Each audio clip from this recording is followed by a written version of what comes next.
kingdom over everything. Or you can say kingdom over everybody. Are you willing to put your mind, body, and soul on the line? Call this kingdom over everything. I'm about my Abba's business, for I be my wedding ring. Married to the gospel and I'm faithful, never giving up. That's word to the chief. My belief in the spiritual. Do the work, plant the seed. Christ is what these people need. Not them doctors that y'all feed. Souls burning cause of greed. Hands to the piss out, wipe the swizz that from my brizz out. 10 toes biz out as I'm praying for my Chris out. Precept on them precepts while I let the spirit direct. Every move I miss, can't let the serpent dissect my soul away. Praying for the strength to make it through the day. Darts flying at me, but Ephesians keep me strapping. Pappy say he got me long as I worship his son. He say I'll never lack as long as he is number one. He is. That's why I'm on my knees begging for forgiveness. Regardless what y'all think, this kingdom business. Call it KOE. I won't let you get my life. I won't let you get my body. I'm a soldier of Yahweh. We gon' kill Illuminati. It's the kingdom over everything. We want the kingdom over everything. We call this KOE. I won't let you get my life. I won't let you get my body. I'm a soldier of Yahweh. We gon' kill Illuminati. It's the kingdom over everything. We want the kingdom over everything. We call this KOE. Got the spirit of Moses up against Janus and Jambres, exposing the lies. That's why these preachers is mad at me. Repping the covenant that was gave to my fathers. The spirit of Abraham got me drinking the water.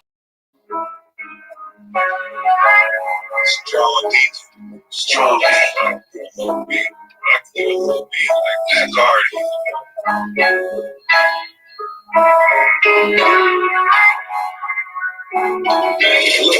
This the gospel, this is gospel, and now my whole team behind bars like the honor show. I'm unapologetic. You get no apologies, no healing matches is rapping into this idolatry. My people satisfied with a lunch.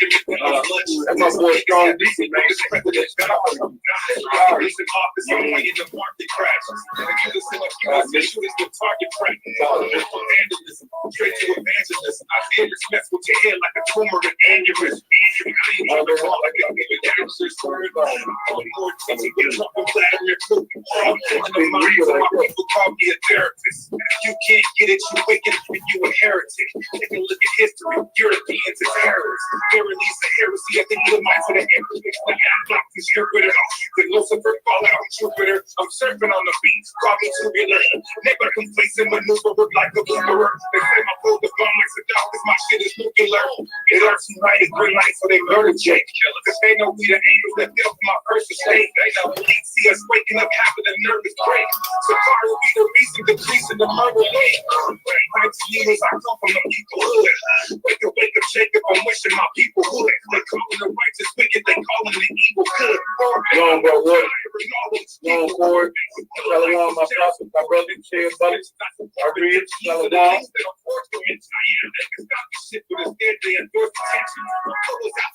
I jump in the fourth dimension. In the program, the critiques of the Planned Parenthood. Woman,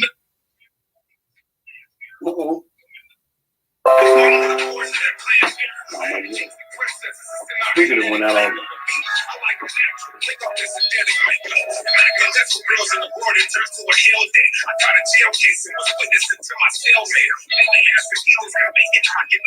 everybody get it, bro.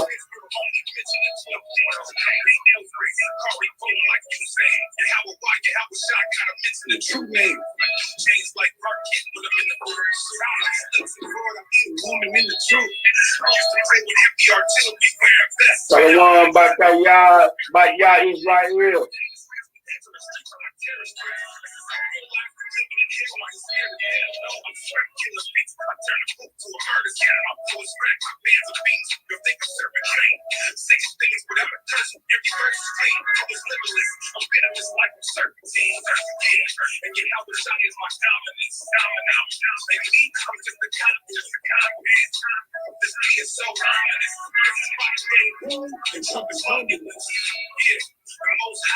I was about y'all in the building. Shalom. Yeah,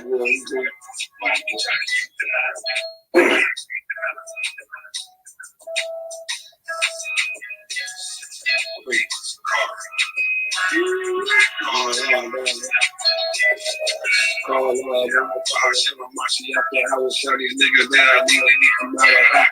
read that Malachi.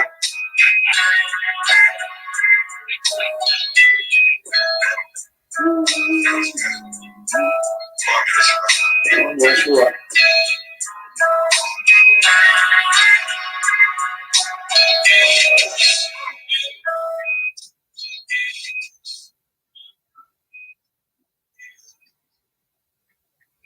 Shalom, shalom, family. We back in the building. All praise, honor, and great glory is unto our God, the God of Abraham, the God of Isaac, and the God of Jacob. To our brothers and sisters in the faith, as always, we salute you. Oh, the light over there. Yeah, yeah. As always, we salute you. Want to say special shout out to the young lad. He held it down with another excellent lesson while I was out. All praise to the Most High for that lesson. Bringing more thunder as always. Gonna have a few announcements when the lesson is over. I'm just trying to give people a little time to climb in. Thomas Madison, Shabbat Shalom, my brother. I'm gonna go ahead and give you the title of tonight's lesson. The title of tonight's lesson is "What About the Other Nations?" We've been doing a lot of lessons on Israel and how Israel is the apple of the Most High God. We've been doing a lot of Melchizedek ministry, Melchizedek order lessons, and when you bring in stuff to light, and you get a lot of people. I don't know the name of that character that Samuel Jackson played in Django, but you get a lot of brothers and sisters, and especially our good Sunday Christians, and even some of the ones in the truth or so-called conscious Israelites. They get in their feelings when you start singling out Israel. But as we're going to do tonight, like we always do, we're going to go through the scriptures. And we're going to see what the Most High got to say about the other nations, because, the young lion did a lesson a couple of weeks ago at the class. And all I heard, I tuned in, via the web, whatever. And the main thing that got to me was people was like asking, well, what about the Gentiles and what about the other nations? And like I said in the class, just pass that. What about it? I mean, damn, they ain't had enough. And, and me and TJ was talking a little bit this week.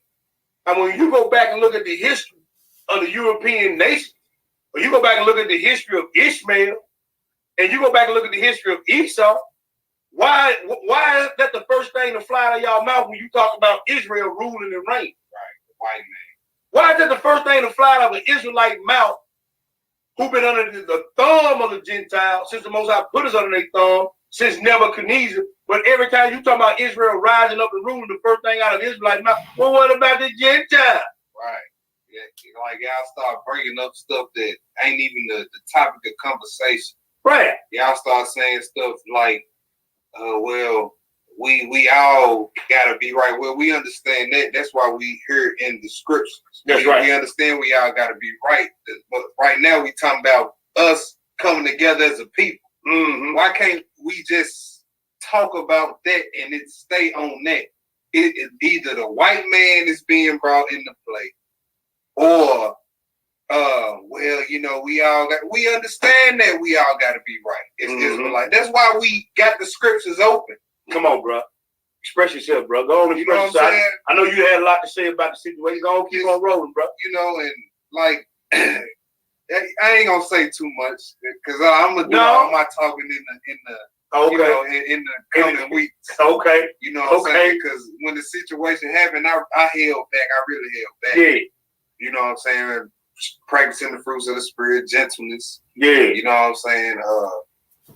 But that just irks me. You know what I'm saying? Every time when we bring up, we need to start doing this together. Let's start doing this together as a people, as a congregation, as an assembly. You know what I'm saying? That everybody start bringing up, well, what about the What about the other nations? What about Right. the white man? Well, what about them? Like, they not thinking about us. Right. You sitting over here thinking about them. Right. You know what I'm saying? Why can't we have something of our own for a change? Right. Why are we trying to go gather with them and we ain't even got us right first? Come on, bro. We ain't got us right first. The 12 tribes are still scattered. Come on. Why we gathering with heathens? Come on, bro. Why we trying to gather with any type of heathen? Right. When we ain't together. And we ain't together. You still holding grudges over your auntie that still owe you $20. Come on, bro. But yet you will forgive a Darren Wilson or George Zimmerman or Yeah. you know what I'm saying? Like Mhm. you will quickly forget him or Dylan Roof. Come on, bro. Bring it out. Like y'all, we gotta stop that. That's very. That's a mental sickness, is what it is. And most of you Negro, like he just said, got family members in your family right now today that you ain't talking to, ain't called, ain't checked on, nothing. But you will sit there and say out your mouth, well, you got to forgive. Well, you a hypocrite. Yeah. You a hypocrite. Yeah. You see what I'm saying? And that's why I titled this lesson, because I'm going to keep asking the question, what about the other nation? And don't get me wrong, this ain't no hate lesson. We don't teach hate over here at Order McKells. Right. Don't get it twisted. That's another thing. Yeah. That's all. Go ahead, bro. See, this is another thing. When you start talking like this and start bringing topics out like this, people gonna put words in your mouth. Like, they ain't gonna hear you say one time. That you ain't gonna hear us say one time. You never heard us teach that no other nation will make it into the kingdom. You ain't never heard us say that. No, but the minute we start talking like this, that's the first conclusion everybody gonna draw. Yep. Well, are you saying that no other? Look, listen to what we didn't say that. We read this book. We read book over here. The scriptures don't say that. No, it don't. But what it do say that in the new city or the new kingdom of Jerusalem, there will only be Israelites in Jerusalem. The other nations got to come up once a year, pay homage, and get their instructions and go back to their land where their forefathers were from. Right. And let's be logical about this. All nations, everybody out of every nation is not coming up to Jerusalem. Nope. Like, let's be real. They won't even be able to hold all those people. Thank you. They're going to send emissaries. They're going to send ambassadors, messengers up. Yep. They're going to get the instruction, go back, tell them what they need to do. Come on, bro. Then the nation that say, well, I don't want to serve them niggas, guess what? You get no rain. And he said he going to rule with a rod iron. You going to get your head cracked. Yeah. No rain, no food, you die. Your choice. Exactly. Your choice. And those heathens that will be called by the name of the Most High that make it in, you're going to be a slave. And that's just what it is. Bond servant, whatever you want to. If you don't like slave, if that's too harsh, bond servant. Same thing. Hey, same thing. And we're going to read book. We're going to read book. That's what it's going to be. And guess what? The scriptures we're going to go through tonight, he going to start with one nation to the other. And he going to get all the way down to the nation, who the land that he took and gave to us. He ain't leaving nobody out. And we finna get right into it. You hear me? All right. We finna get right into it. And we're going straight to it. Revelation the 13th. We're going to start it at 9. Let us know if y'all can hear us on YouTube and for sure. Facebook. I'm glad you said that. Yeah. Let us know if y'all can hear us, man. Because if not, we need to reboot some stuff. But let us know if y'all can hear us on YouTube and Facebook. I got my boy Wardy P in the building. Shalom. Beloved brother Corey Kirkwood in the building. Shalom, my you know what I'm saying? All my brothers and sisters on the feet.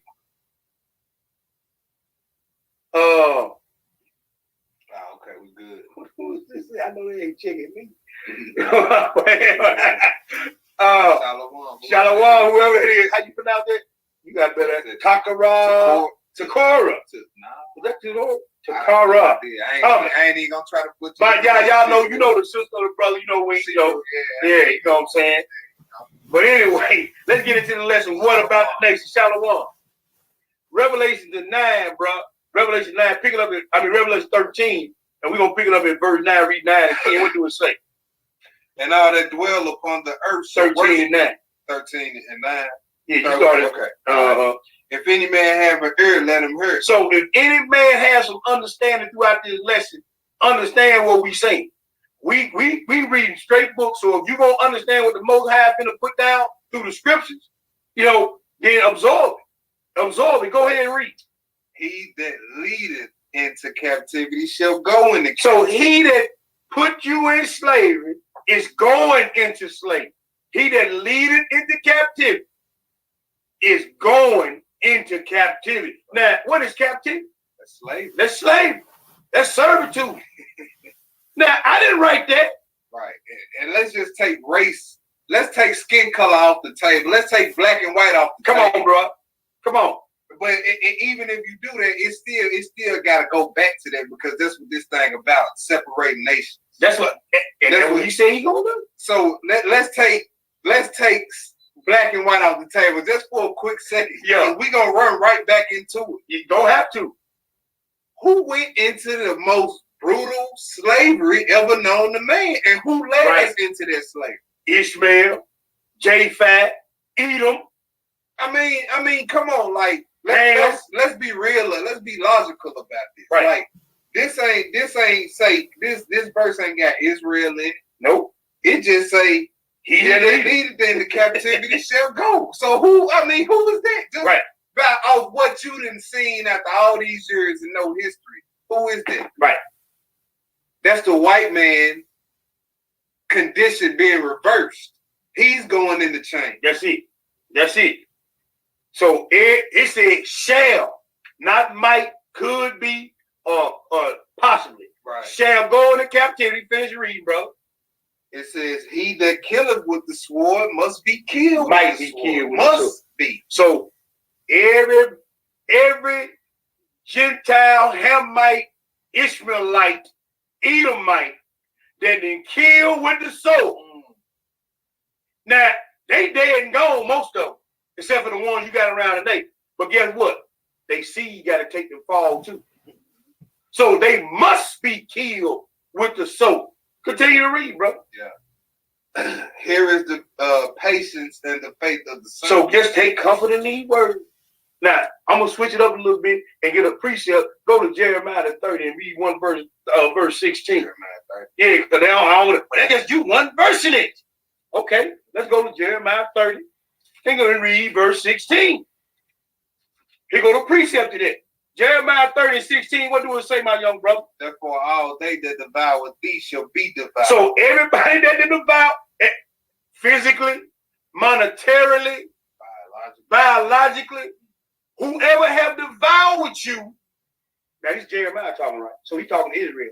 I just want to get that straight. If they have devoured, they going to get devoured. Continue to read. All thine adversaries, all thy enemies, every one of them, he ain't gonna leave nobody out, meaning past, present, and future. Go ahead. Shall go into captivity. Shall go what? Into captivity. So bring everybody that's dead and gone, everybody that's living now, the ones gonna be living in the future that's gonna be doing this before Yeshua gets back. Every last one of them going into captivity.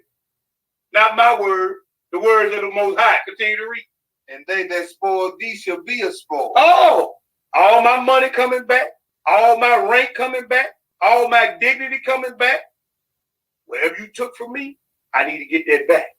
Continue to read. And all that prey upon thee will I give for a prey. And he gonna give them to be preyed upon. Now, that's your two precepts. I don't worry about no one line. Now let's go to Isaiah 55, bro. I wanted to throw that in there because I know a lot of people. I thought about that at the class. Well, he one line. That was okay. Well, we got our two witnesses.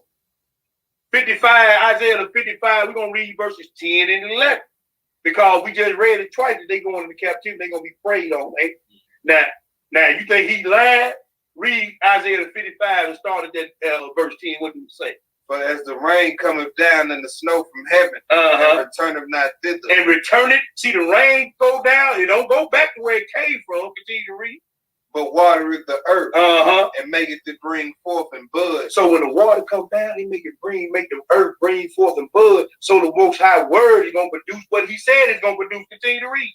That it may give seed to the sower and bread to the eater. Go ahead, brother. So shall my word go forth out of my mouth. Yes, sir. It shall not return unto me void, but it shall accomplish that which I please, and it shall prosper in the thing whereunto I sent. Now, one thing I kept reading, and I kept reading every time I read this, it's gonna prosper in the thing that I please, and it pleases him, according to 2 Thessalonians, that is a righteous thing to recompense tribulation on those that trouble you. Yeah. So whatever he said that came out of his mouth, it's gonna prosper in that thing when he sent it. It ain't coming back void.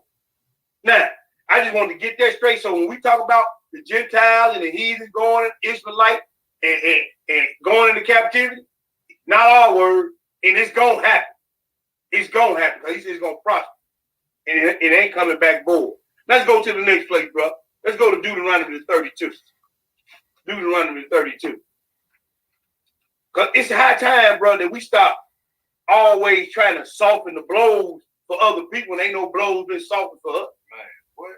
And like I said, don't get me wrong. I got some Gentile people I work with, and I know they good people. I ain't got nothing against them person. They ain't never did nothing. But as a whole, as a nation, as a country, bruh, when it's time for me to go and them go back where they going, that's just what it is. Right. You see what I'm saying? But hey, we're gonna continue to read this thing. Deuteronomy 32, bro. We're gonna pick it up at the 7. We're gonna read verses 7 through 10. But I want to key in on something in that verse 9. It's almost like go ahead, bro. some of these people, like they just gonna be hanging around the leg on one of these heathens when it's time for them to go back to their home. Like I said, just like that character on Channel 1, Ebenezer Booker, just like that character on Django, man, that Samuel Jackson played.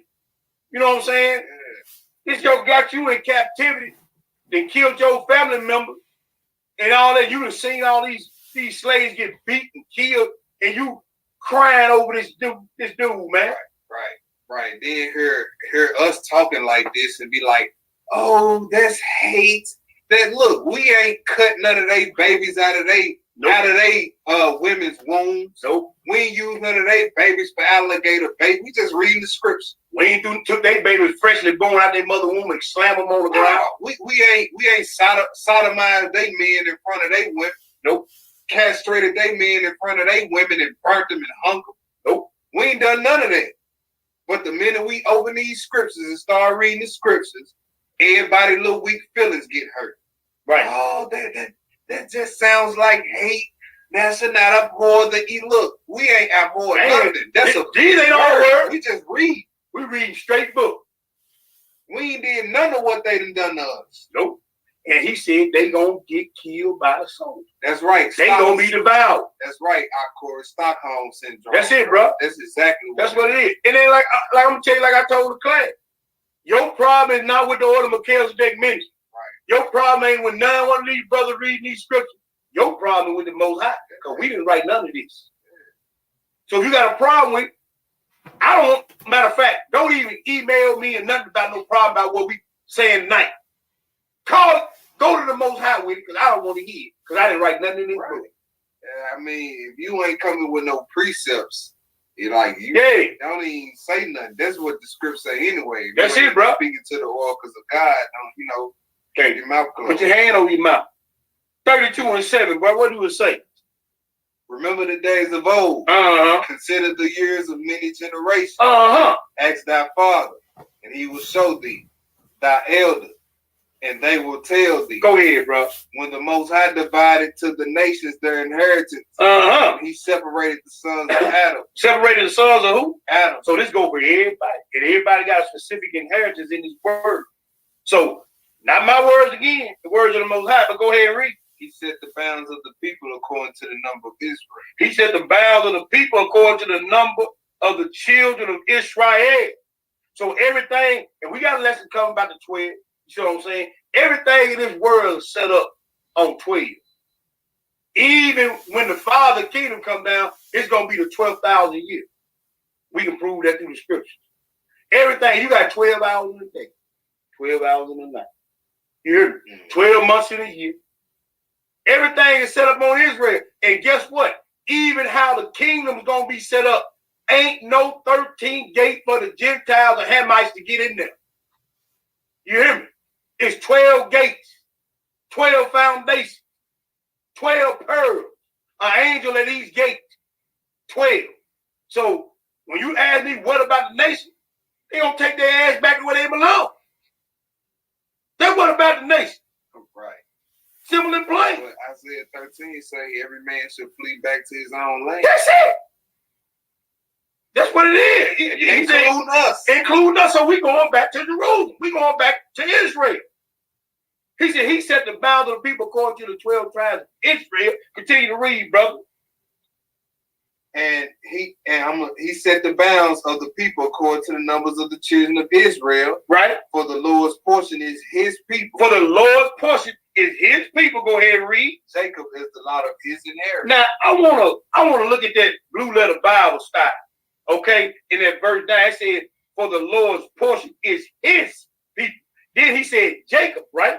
Now I want to look at that phrase, "is his people," and in the Strong's, it's H5971. I'm gonna let you listen to it. When you go in and listen to it, it say this right here. There it is. Strong's H5971. Am. Second entry. Okay. Now I'm gonna read what it says under the outline of biblical use. It says, so it says nation, people, nation, persons, members of one's compatriots, countrymen. So to be a countryman, you have to be from the same country as the Most High, or where his name is. Am I right, brother? That's right. Okay, and guess what the last part of it says? Kinsman, kindred. Now, if you ain't no kin to me, or you ain't no kin to the Most High, you can't dwell in Jerusalem, because you ain't a part of Jacob. Now, that's what it says. So I'm gonna read that again with the Strong, and it says, "For the Lord's portion is his kindred, kinsmen, countrymen. Jacob is the lot of his inheritance." Now, is that a little bit more clear? I hope it is. Read that verse 10. We're gonna move on. He found him in a desert land, Uh-huh. in the waste howling wilderness. Mm-hmm. He led him about. He instructed him and kept him as the apple of his eye. And we went over that a couple weeks ago. The apple of somebody's eye means you favor them. You choose them over another. Right. When you the apple of somebody's eye.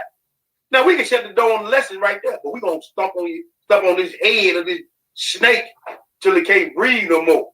Now let's go to the next place. We're gonna switch it up a little bit. Go to Sirach, the 17. Let's get a precept to that Deuteronomy. Sirach the 17. You got your okay. Sirach the 17. Sirach or Ecclesiasticus in the Apocrypha. Sirach the 17, brother.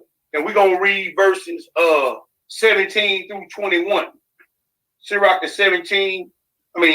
Sirach the 17, verse 17. When you get it, go ahead and read. Verse 17. Yeah. For in the division of the nations of the whole earth, he set a ruler over every people. But what? But Israel is the Lord's portion. Did we just read that in Deuteronomy? Go ahead and read. Who being his firstborn, he nourished it with discipline. And that's why he whooping us today, but go ahead and read. And giving him the light of his love does not forsake. And giving him, meaning Israel, the light of his love. So, once again, you've got a problem with it, talk to God. Go ahead and read. 18. Therefore, Yeah. 18. Oh, you already 19. I'm sorry. Therefore, all their works are as the sun before him. Amos chapter 3, verses 1 through 3. Out of all the families of the earth, only you have I known. Go ahead and read. And his eyes are continually upon their ways. None of their unrighteous deeds are hid from him. Go ahead, brother. But all their sins are before the Lord. 21, what do it say? But the Lord being gracious and knowing his workmanship, neither left nor forsook them, but spared them. Because see, a lot of people tell you, and just like Paul we're gonna deal with a little bit in Romans. Man, the Most High, the Israelites is gone. He ain't dealing with Israel no more. But he said he ain't never left them or forsook them. Let's go to the next place, bro. Let's go to Acts the 17. Acts the 17. Are we just getting precepts right now before we get into the restoration of Israel? Acts the 17. And we're going to read one verse. Acts the 17. And we're going to read verse 26. Let me get to that. Acts the 17 and verse 26. What do it say? And have made of one blood all nations of men for to dwell on all the face of the earth. Now, if everybody's going to be up in Jerusalem, how they going to dwell on all the face of the earth? We just read in Deuteronomy that he gave every man, every nation a lot in an inheritance. Right. So they got to go back in their land. He gave everybody a place to dwell on this earth. Go ahead and read. And have determined the times before appointed, and the bounds of their habitation. And he said the bounds of the people according to the 12 tribes of Israel. So he done already determined where they're gonna be at. He done already determined where the other nations gonna sit when he come down here and rule and reign. So once again, the Most High setting this thing up. We ain't set up nothing in here. We just reading the scripture, line upon line, precept upon precept. Let's go to the next place, bro. Go ahead. No, go ahead, man. You got something wrong with it. Isaiah 13 chapter. Let's go there. Isaiah 13, one verse. All right. Isaiah 13. Where we go? Pick it up at verse 11. I'm picking up at verse 11. Want me to read it? Yeah. Okay. Isaiah 13, verse 11, and I read. And I will punish the world for their evil. All right, so we know what time it's talking about. The end. Right. He said, I will punish the world for their evil. Go ahead. And the wicked for their iniquity. I will cause the arrogancy of the proud to cease. And I will lay low the haughtiness of the terrible. I will make a man more precious than fine gold. Even a man than the golden wedge of old fire. All right, so after all this killing didn't happen, right? Let's see what's going to happen. Go ahead, verse 14. Verse, you want to skip down 14? No, yeah, read 13. Okay. Therefore I will shake the heaven, and the earth shall remove out of her place in the wrath of the Lord of hosts in the day of his fierce anger. And it shall be as the chase roll, and as a sheep that no man taketh up. They shall every man turn to his own people. And they shall every man turn to his own people, and flee every one into his own land. Flee to his own land. That is again. Excellent precept, bro. All praise. Excellent precept. All now, praise. when you get through with this lesson, I don't want to hear nobody else ask me, because somebody come up to me and ask me again, pray that the Ruach is on me. You understand what I'm saying? Because it angers me to the point where you more worried about somebody else than your own people. You more worried about, because, you know what I'm saying, it don't make no sense. If the Most High called us the apple of his eye, and he said we're going to dwell in, well, what you going to do about it? Run your butt over there in their land, guess what's going to happen to you? They're going to bring you right back up to the room. We're going to read that. Like, you done got comfortable in Babylon. Yep, that's what it is, bro. You done got comfortable in this disgusting, God-forsaken place. I mean, what do you think this is? You think this is living? Sure ain't. Hustling your food stamp card? Yeah. Selling books of your food stamps? I mean, prostituting your daughters out. Happy because gas prices then went down? Yeah. I mean, what is this? I mean, come on, you're happy because your paycheck here, now you can get you a couple of loose cigarettes at the end of the week and a 40. Yeah. I mean, this is what we living for. Yeah, but this is living to us. But them loose cigarettes in that 40 get you killed when them policy officers roll up behind you. That's what I'm saying. Just ask Eric Garner. Just for having them, they gonna stereotype. Right. So it's like, but yet you see it every day. This either show you every day. Come on, bro. You not equal to them. No. But yet you want to be equal to them. Right. You want to be equal with them. Right. When them lights come on behind a Gentile or a Moabite or a Hamite or whoever, well, not the Hamite, they kind of look like it. They might get them too. But look, when them cherries come on behind another nation, it's it ain't no big deal. When them terrorists come on behind me and this brother, you can best believe we don't know if we gonna make it home that night. You hear me? But y'all think y'all eat. Y'all think everything. You see, that's a problem. Y'all think y'all got some rights. Right. Y'all ain't got no rights. The only rights they give you is to breathe, and they can take that away from you at a moment's time. Yeah. Yeah, ain't want nobody even sneezing. Ain't nobody gonna blink an eye. No. Ain't nobody gonna say that he gonna go to court, get suspended with paid vacation, do a GoFundMe page, he retire millionaire, come back. Yeah, and Laugh. he'd go and get him a job on a little small force in a little hick town. Yeah. You know, Yeah. live off that $1 million GoFundMe for the rest of his Right. life. But y'all think everything equal. I got rights. No, you don't. You in Babylon. You in Babylon, and guess what? When Babylon want to deal on you, they gonna deal on you. Right. Simple and plain. And to brothers like me and some of the other brothers that order Melchizedek ministry, talking like we talking, they'll put us on the hit list. Yeah. But all praise be to the Most High Yah. Yo, hey, Wab, hey. If I got to lay it down for that, I'm good. You hear me? That's right. Let's keep it moving. Where we at, bro? Next question. Let's go to Daniel the 4th. Let's go to Daniel the 4th. If I can get in the kingdom by one of these heathens killing me for teaching the gospel of Christ, all praise to the Most High. Yeah, you know they banning so-called truth speech. They don't want nobody going in on these heathens. Right. But guess what? Guess what? We bomb. Partner, you done ran into two that don't care. Nah. You hear me? Nah. Because I know if I hold on to the end, I know if I hold on to this to the end, I'm going to be God. Yeah. And I'm going to be handed down sentence. You understand? Brother Ed, Shabbat Shalom. That's my bro. What's good? Naptown in the building. Yeah, man. But anyway, I don't want to get too far off the track. Let's go to Daniel. Got a lot of people checking in on the man. All praise. Daniel 4:17, bro. What do it say? 4:17. Yeah. This matter is by decree of the watcher. This is coming from heaven. This is a pronunciation, a declaration from the heavenlies. What do it say? By the word of the Holy One. By the word of the who? The Holy One. So you know this word is true. You can take this check to the bank and cash because it's good. Go ahead. To the intent that the living may know that the Most High ruleth in the kingdom of men. Yes, sir. And giveth it to whomsoever he will. Uh-huh. And set it up over it the basis of So men. that's it. So the basis of being the on purpose, we know we ain't never had, well, I ain't gonna say we, because he ain't my president, but this country ain't never had a president like this sorry Joe. Man. Pig meat eater, Man. molester, pervert. Man. Private part grab. Yeah. Never The seen orange nobody pervert. like him. Ever. And look, flat out tell the Mexicans, we gonna build a wall. We don't want y'all over here. Yeah. He's so arrogant. And then guess what?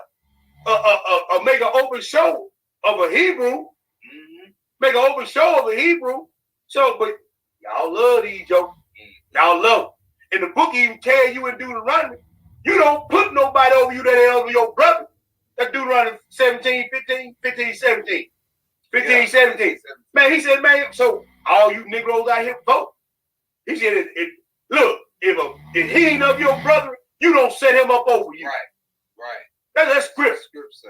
I'm gonna tell you something else that's make this even more disgusting. When I heard people say, "Well, what about them or whoever Yeah. of Israel?"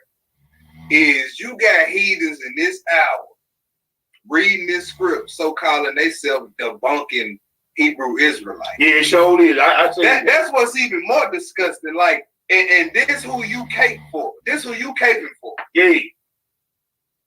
Somebody who claim you delusional for believing that you God's chosen people. Right. And you wanna wrap your arm around their leg and hold on to these heat. Just like Samuel Jackson. Stop, You hear me? man. Stop. And again, Stop. Tony A said, what's up, my beloved brother down in ATL? But again, this ain't about no hate. We read book. Where we at, bro? We going to the next place. Because I don't want to get too far. I don't want to make this thing too long. But we going to Romans 9. You hear me? Go to Romans 9, and I was talking to communicating with my brother Ed. He was down there in Gatlinburg. Okay. And he's like, man, he's down here.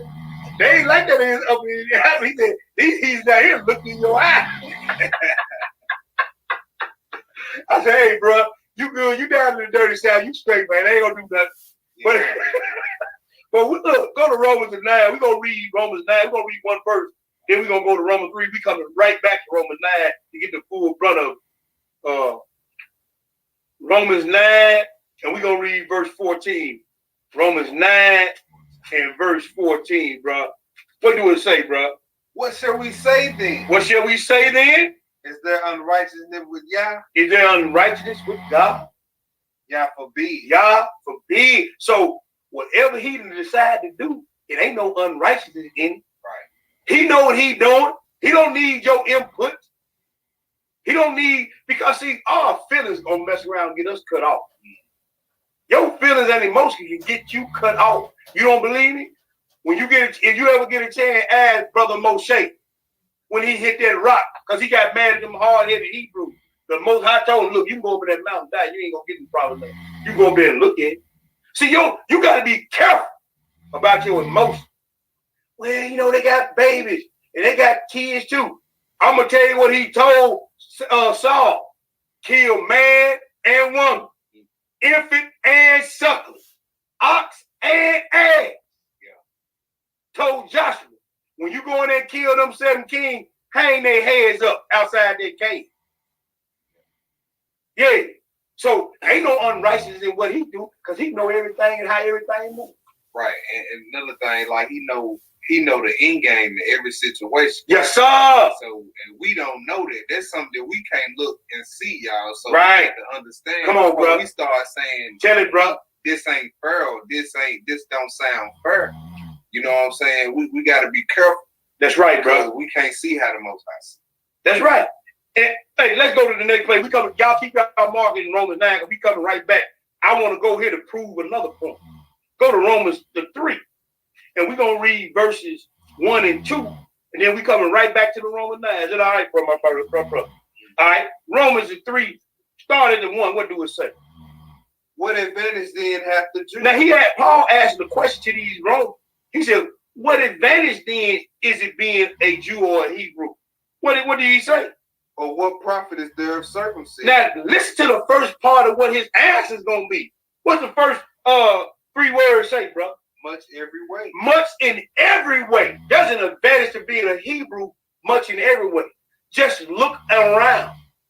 Who hit the hardest in boxing? Who run the fastest in track? Who dominating football, basketball, and baseball? Who the most talented singer? The most talented composer? Yes, and even Beethoven was a Hebrew. Even in your evil, Israel, they try to emulate and imitate you. Even in your wickedness, rap, this mumble rap. I don't care what you do. You take your pants, hang them off your head. They want to hang them off there too. Even in your wickedness, you is the head up. Everybody trying to imitate and emulate you. He said, much in every way, but what's the last part of it? Chiefly, mainly, that unto them were committed the oracles of Yah. He didn't give them to Jimmy Swagger, Billy Graham, Joel Osteen. He said chiefly because unto them was committed the oracles of the divine answer of the Most High. So yeah, the heathen KKK man gonna be mad at you, because guess what? They know who you are. Donald Trump know who you are. The Edomites know who you are. And we finna read. Everything was given unto Israel. Continue to read, my brother. For what if some did not believe? Shall their unbelief make the faith of Yah without effect? And like I said, he don't need you to believe in him. He's still gonna be the most high God, the most high power, regardless of the fact. Did we finish that? Verse 4. Go ahead. Verse 4. Yeah. God forbid. God forbid. Yea, let God be true. Let every man alike. Let every man be alive. As it is written, what? As it is written, that thou mayest be justified in thy sayings, and mightest overcome when thou art judged. Hey, so you can be justified. Now let's go back to Romans 9. Go back to Romans 9. Now we're going to pick it up at the 1. And we're gonna read verses 1 through 14, because it says, is there any unrighteousness in God? He said, God forbid. Now he finna explain the whole matter. Pick it up at the 1, brother. What you would say?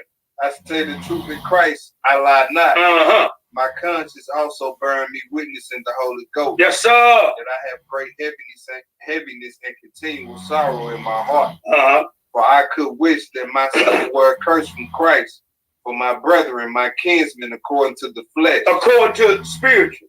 The flesh. So we ain't talking about spiritual Israel. He said, my kinsmen, according to the flesh. Because I ain't gonna name the brother name, brother. What know what I'm talking about? You got this one Hebrew, got Gentile teaching in his class. Hispanic, he said, that's my kinsmen according to the flesh. Who are what? Israelites. Who are what? Israelites. Not Ishmaelites, not Edomites, not Hamites, not Gentiles. Who are Israelites? Continue to read. To whom pertaineth the adoption. Oh, so now we are pertaining to adoption. He changed our daddy's name from Jacob to Israel. One who has power with God and with man. That's what Israel means. A prince who has power with the Most High and with man. Continue to read. And the glory. And the glory. And the covenant. And the covenants belong to Israel. Old and new. Old and new. And the giving of the law. So ain't nobody supposed to be teaching this book if you ain't a Israelite, Hebrew Israelite. Continue to read. And the service of God. And the service of God. Uh-huh. And the promise. All the promises belong to those niggas, spirit chuckers, booty scratchers, like y'all like to call them. Brother Charles. Brother Charles said bed warmers. Like Brother Charles said bed warmers. Everything was given to those people who have been dispersed and downtrodden, like so many nickels and dimes, like the gum on the bottom of your shoe. Yeah. Everything belonged to us. And he gonna give it back to us, and we're gonna read through the reading of the scripture. It ain't gonna be nothing nobody can do about it. Continue to read. Of whose are the fathers? Whose are the what? The fathers. Uh-huh. And of whom as concerning the flesh Christ came. Now he said, my brothers according to the flesh. Now he said, according to the flesh, whom Christ came. Now, did it say that? You know what they're gonna do? Like you said, we thought they're gonna run over John 3:16. But we just read. Now, either Paul retarded and schizophrenic, or y'all just got a misunderstanding of the scripture. Right. Because I know y'all gonna run over John 3:16. But what we reading right here? But what we read, what did the Messiah say to the woman? And he said, it is not meat for me to give children bread to the dog.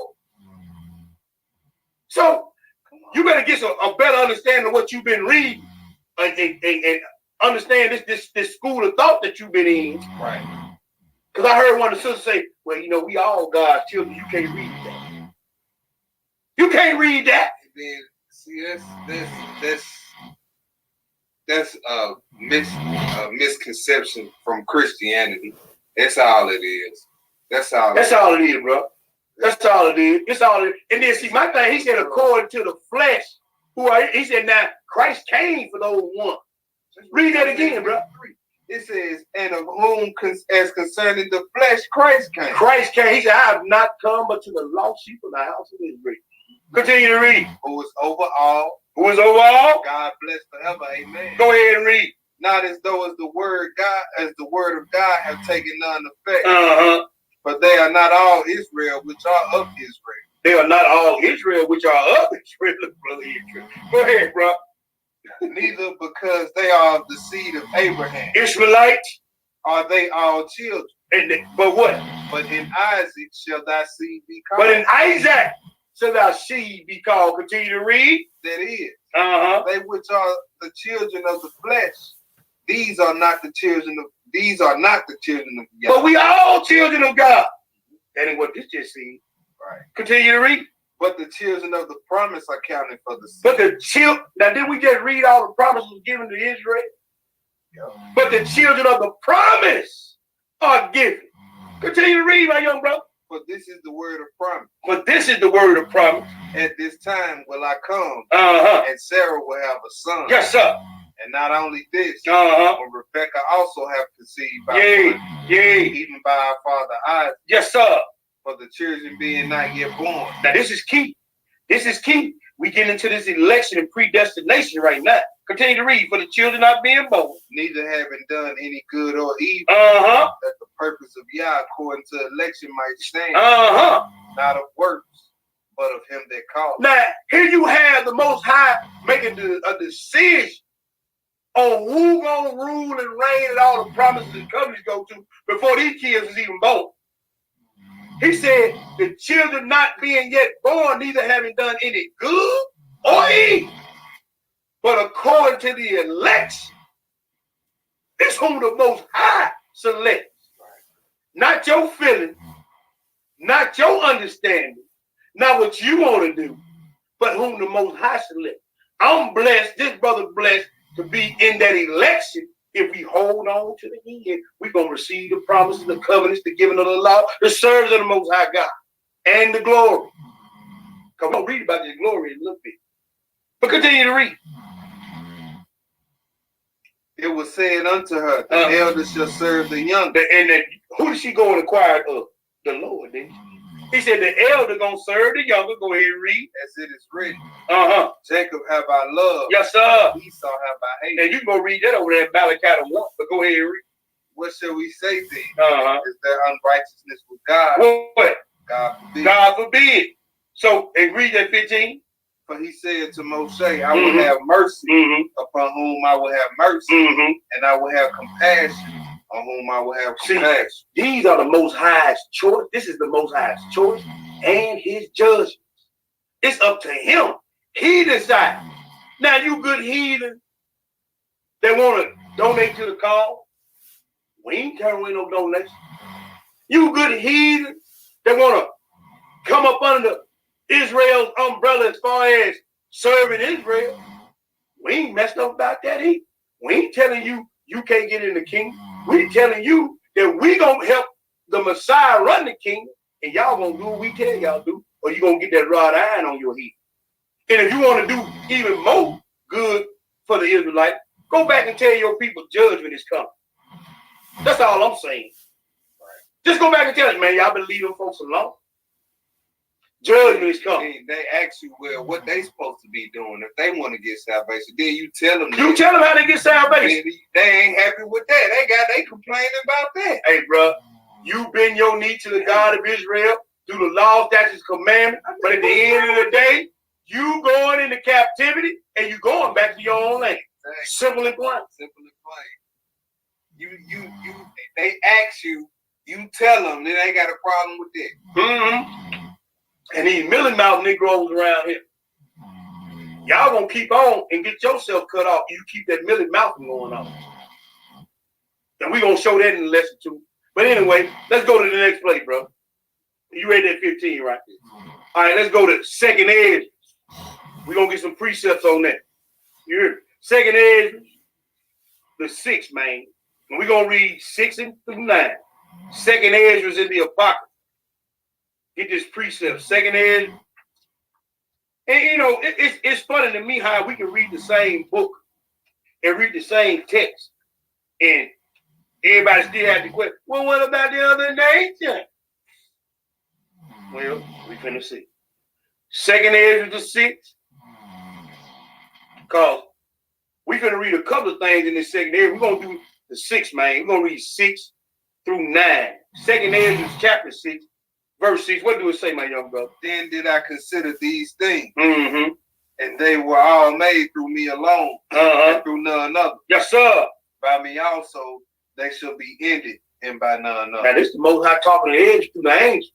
And he said, man, because Esdras asked the Most High a bunch of questions. He said, man, all this stuff was started by me, and I'm going to finish it. And he finna give you a mark. Because we just read in that Rome that the elder going to serve the younger, right? Okay, now, when is the elder going to serve? Because the elder ain't serving the younger now. Because them was the ones that wrote the insurance policies on your slave ship. Right. Them the ones that run the entertainment business. That get all our actors and entertainers strung out on drugs and then still make money on after they dead. You hear me? Dwelling in the clefts. Yeah. They hide in secret places. Yeah. You don't know what he is. And I know the young brother been working on something about Zepho and how he infiltrated all the nations. But he said, hey, I'm going to end this thing, but he's going to give you a marker when it's going to end. Continue to read. It says, and then I said, what shall be the parting asunder of the time? The party, he said, because he said he's going to end all these things, right? So then Ezra said, look, man, when is all this going to happen? When is going to be the parting asunder of the time? Go ahead. Well, when shall be the end of the first and the beginning of it that follows? See, Ezra knew something. He knew that this world was created to be inhabited forever. He said, so the world as we know it, when is it going to end? And when the new one going to start up is what he asked. Go ahead and read. And he said unto me, Mm-hmm. from Abraham unto Isaac, Yeah. when Jacob and Esau were born, Yes, sir. Jacob's hand held first the heel of Esau. Uh-huh. For Esau is the end of the world, Uh-huh. and Jacob is the beginning of it that follows. Now, who running everything nowadays? So, Esau. He said Esau is the end of this world, and Jacob is the beginning of it that follows. Hallelujah. all praise. So he just gave you a mark. So when you see that eastern sky crack, and you see his foot touch that mountain, and he turned off to go deal with Bow's rock, it's starting to be the end of this world. But he said from the time that Jacob took hold of the heel, hey man, things were set in motion then. So let's go to the next place. Go right on over. Go right on over, brother. To this. Did you read that 9? You read the 9, right? Nah, let me read. Read that 9. Yeah, I'm gonna read it again. Go ahead, brother. Esau is the end of the world. Yes, sir. And Jacob is the beginning of it that follows. So now, roll on over to 2nd Ezra the 7th, and we're gonna read 3 verses of scripture. We're gonna read 10 and 11, then we're gonna skip down. You heard me? 10 and 11, and then we're gonna skip down. When you get it, go ahead and read, my brother. And I said, it is so, Lord. Then said he unto me, even so also is Israel's portion. Now, go ahead and read, bro. Because for their sakes I made the world. Whoa, people got a problem. And when we read this in the class, brother, they had a problem. Read that again. Because for their sakes I made the world. Israel, portion, he said, for their sakes. See, no wonder they took this book out. Because in other scriptures, it said the other nations are like spittle unto the Lord. But he said, for their sakes, I made the world. Esau is the end of the world. And Jacob is the beginning of it. We follow, continue to read. And when Adam transgressed my statute, Yes, sir. then was decreed that now is done. Oh, did you catch that, bro? There was another mark. So there was that predestination and election we read in Romans 9. He said from the time that Adam sinned, I already had this set in motion. That this world was made for Israel. Continue to read. Then were the entrances of this world made narrow. Yes, sir. Full of sorrow and travail. Go ahead, brother. They are but few and evil. Full of pearls. Did you? No, I ain't want you to read that 12. Let's get into another lesson. Skip down to verse 19. What do it say? And he said unto me, there is no judge above Yah, and none that have understanding above the height. So don't question him when he said he made this world for Israel's sake. He said, I know what I'm doing. There is no judge above Yah, and ain't nobody got no understanding like me. Let's go to the next place, bro. Let's go to the next place. I know those scriptures hidden like Steve. But hey, it is what it is. It say what it say. And it's gonna do what it's gonna do. Let's go to the next place. Let's go to let's get into this restoration. Let's go to Zechariah. Let's go to Zechariah the 1. I know that this ain't pleasing to a lot of people. But hey, man, look, I'm tired. I'm ready for this thing to wind up. Like the young brother said, you comfortable in Babylon? You comfortable with your neck up under this yoke of Nebuchadnezzar? You comfortable with this world has been getting hold into the hands of the wicked? What the script say? You comfortable with that? It's the habitation of every foul spirit. Every foul spirit and unclean bird. and unclean bird. That's what the book say in Revelation. Zechariah the 1, bro. We're gonna pick it up at 12. And we're gonna read verses 12 through I'm gonna stop it at 17. All right, 12 through 17. What do it say? Then the angel of the Lord answered and said, O Lord of hosts, Mm-hmm. how long wilt thou not have mercy on Jerusalem Yes, sir. and on the cities of Judah, Mm-hmm. against which thou hast had indignation these 70 years? And these are 70 weeks a day, but we ain't trying to get into all that right now. But it's still prophecy for the day. Go ahead and read. And the Lord answered the angel that talked with me with good words and comfortable words. Go ahead and read. So the angel that communed with me said unto me, Cry thou, saying, Thus said the Lord of hosts, Thus said the Lord of hosts. I am jealous for Jerusalem Uh-huh. and for Zion with a great jealousy. Go ahead, brother. And I am very sore displeased with the heathen that are at ease. And he said, hey, man, I am very, very sore displeased at the heathen who are there at ease. Right. Because, see, they kill you and they laugh. When George Zimmerman killed our young brother, Trayvon Martin, smiling. Mhm. When they pulled the trigger on you, they smiling. When they had you on the plantation, beating you, raping you, smiling. When they put you on those slave ships, smiling. They even now, they got 400-year head start and wondering what's wrong with you. They still smiling. Right. I am very sore displeased at the heathen who are at ease. Or just even not even bothered by what's happening to us. Apathetic. They apathetic towards your You at situation, ease. bro. You at ease.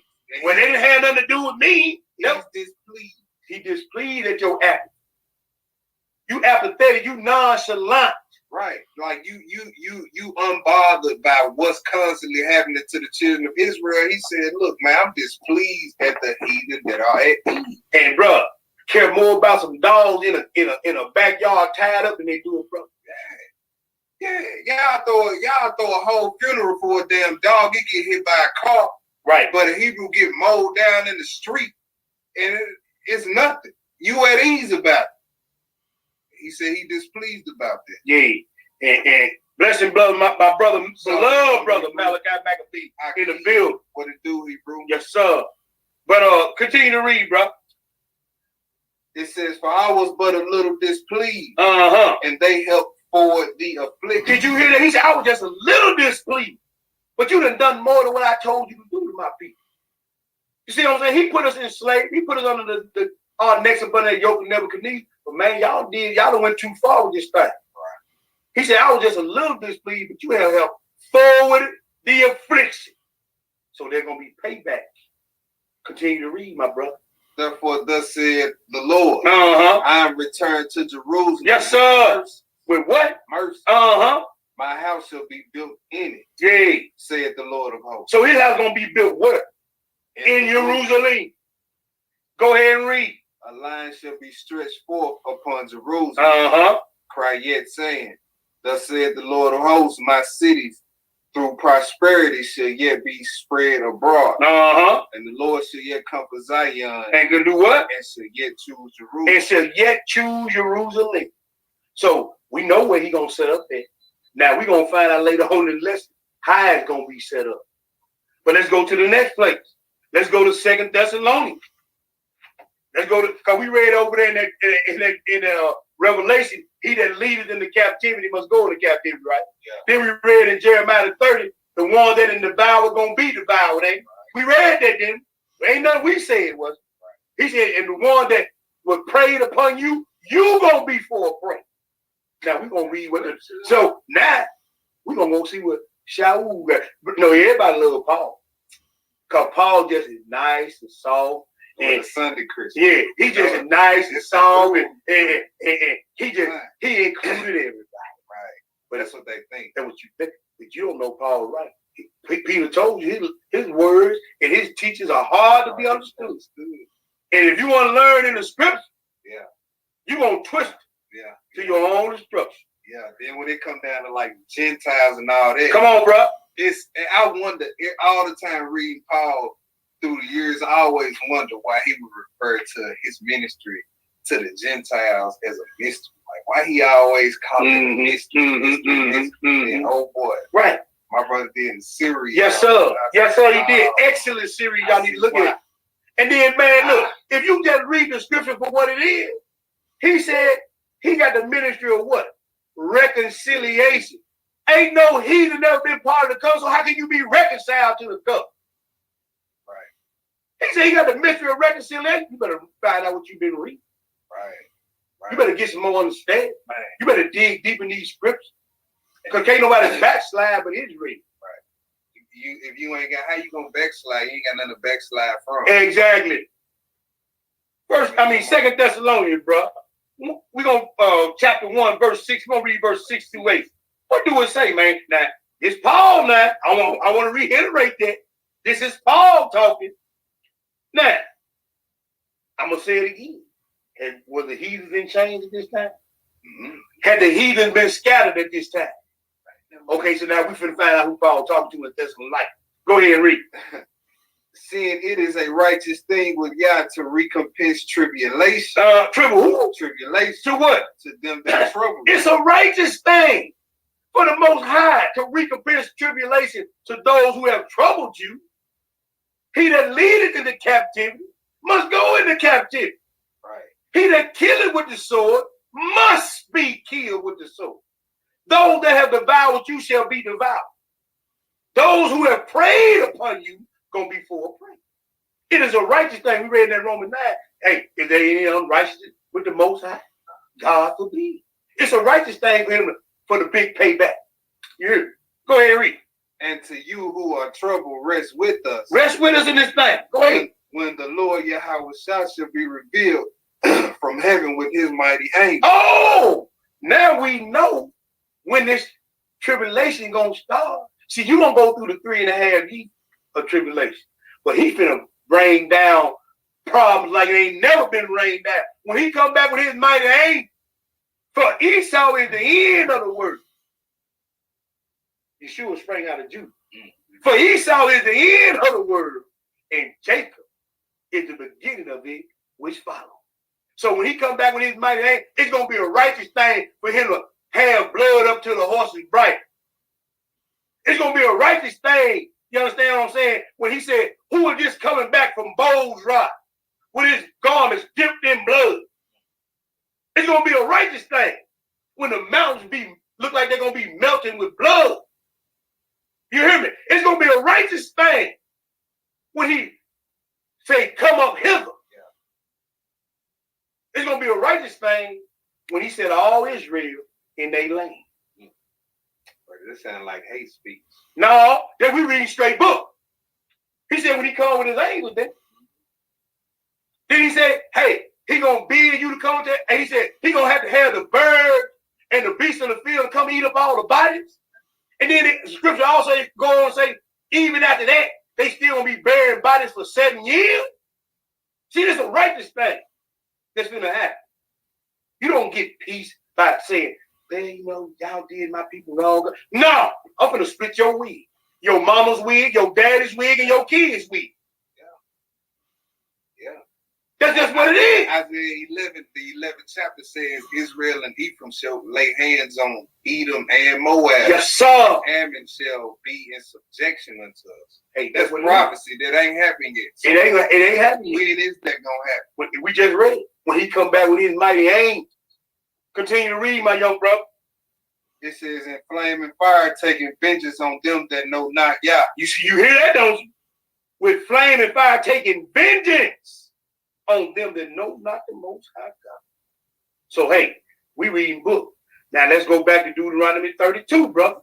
Go ahead and finish that. And that obey not the gospel of the Lord Yeshua HaMashiach. And if you ain't obeying the gospel, then you're going to get your wig split. Simple and plain. Deuteronomy 32, bro.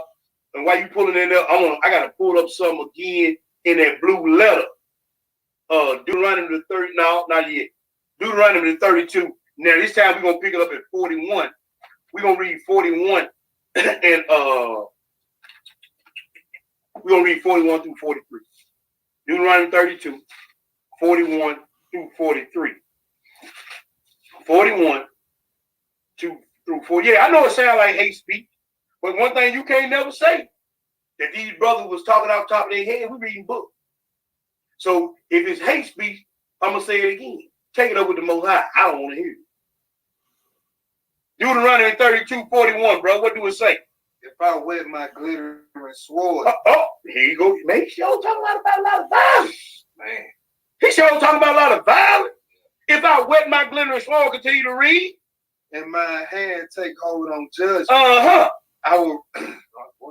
That's all right, go I ahead. will render vengeance to mine enemy, Uh-huh. and I will reward them that hate me. Sound like some real talk to me. Go ahead and read. I will make my arrows drunk with blood. I will make my arrow drunk with blood. Huh? Now we read in the new. We read in the old. Go ahead and read. My sword shall devour flesh, Yes, sir. and that with the blood of the slain and of the captives, Uh-huh. from the beginning of the revenges upon the enemy. Did y'all read it? Did y'all hear what the Most High just had Moses to write down? I'm finna do some killing for on vengeance for my captives. Go ahead and read, bro.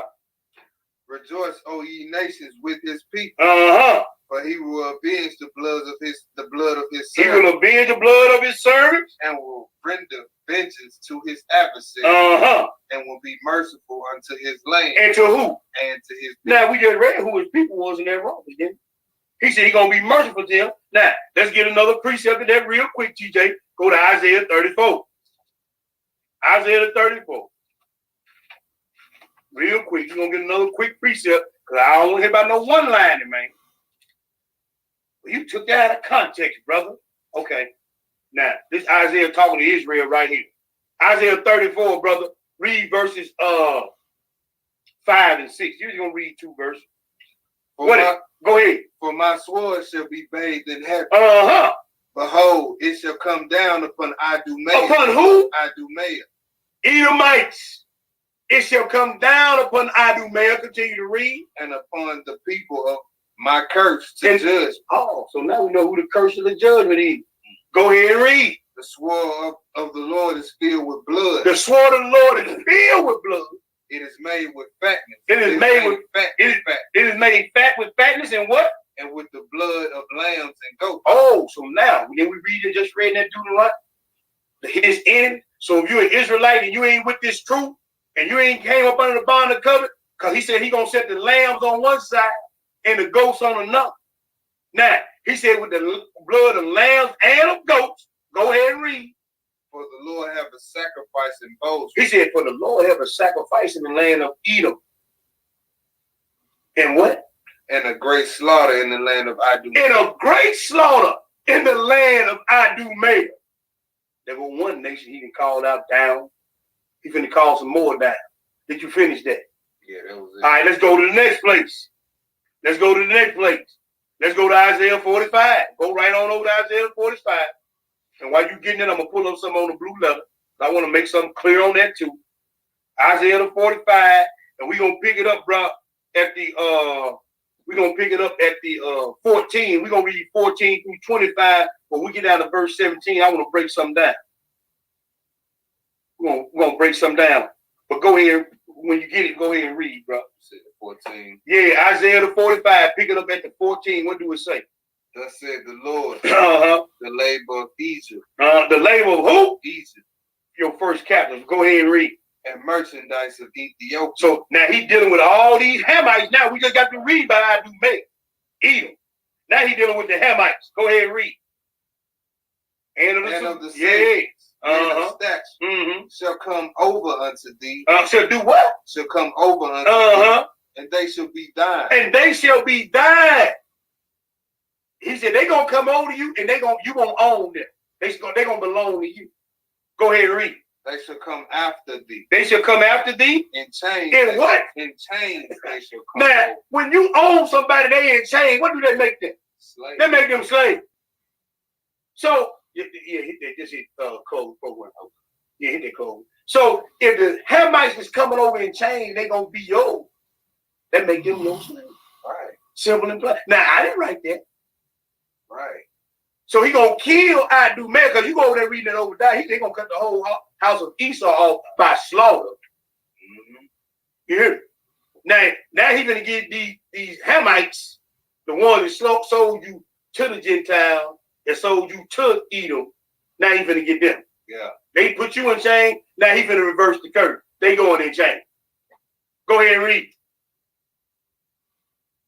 I lost the spot. And they in chains they shall come over, and they shall fall down unto They thee. gonna fall down and bow down. Go ahead. They shall make supplication unto thee, Please, please, please. Go ahead. saying, Surely God is in thee. Yes, sir. There is none else. There is no God. There is no God. Continue to read. Verily art thou a Yah that hideth himself, Yes, sir. O God of Israel, the Savior. Oh God of who? Israel. Yes, sir. They shall be ashamed, They shall be ashamed for what they done done. also confounded. Yes, sir. All of them. Some of them. All of them. So everybody that done died, everybody that's living, everybody that's gonna live, that's been had a hand in it, all of them gonna be confounded and ashamed. Go ahead and read, brother. They shall go to confusion together. Oh, they should go to what? Confusion together. See, we got confusion of faces now, but they gonna be confused in the latter end. Go ahead and read. Together that are makers of idols. Yes, sir. There it is. Go ahead. Beautiful. Verse 17. Yes, sir. But Israel shall be saved Yes, in sir. the Lord, In the who? in Yahweh, Go ahead. with the everlasting salvation. Perpetuity. Mm. Perpetuity. Perpetuity with an everlasting salvation. Ye shall not be ashamed, Ye shall not be ashamed. nor confounded, world without end. Oh, world without end. So that's John 3:16, world without end. But guess what? I had to look that up, bro. Because that word without end, I'm like, okay, word without end. Check this out. This is H5703. 5703. And. Now, the outline of biblical usage, it says perpetuity, forever, continuing future, ancient, of past time, forever, of future time, of continuous existence, forever, of God's existence. Right. It ain't, once this thing flip, it ain't gonna be no more flipping.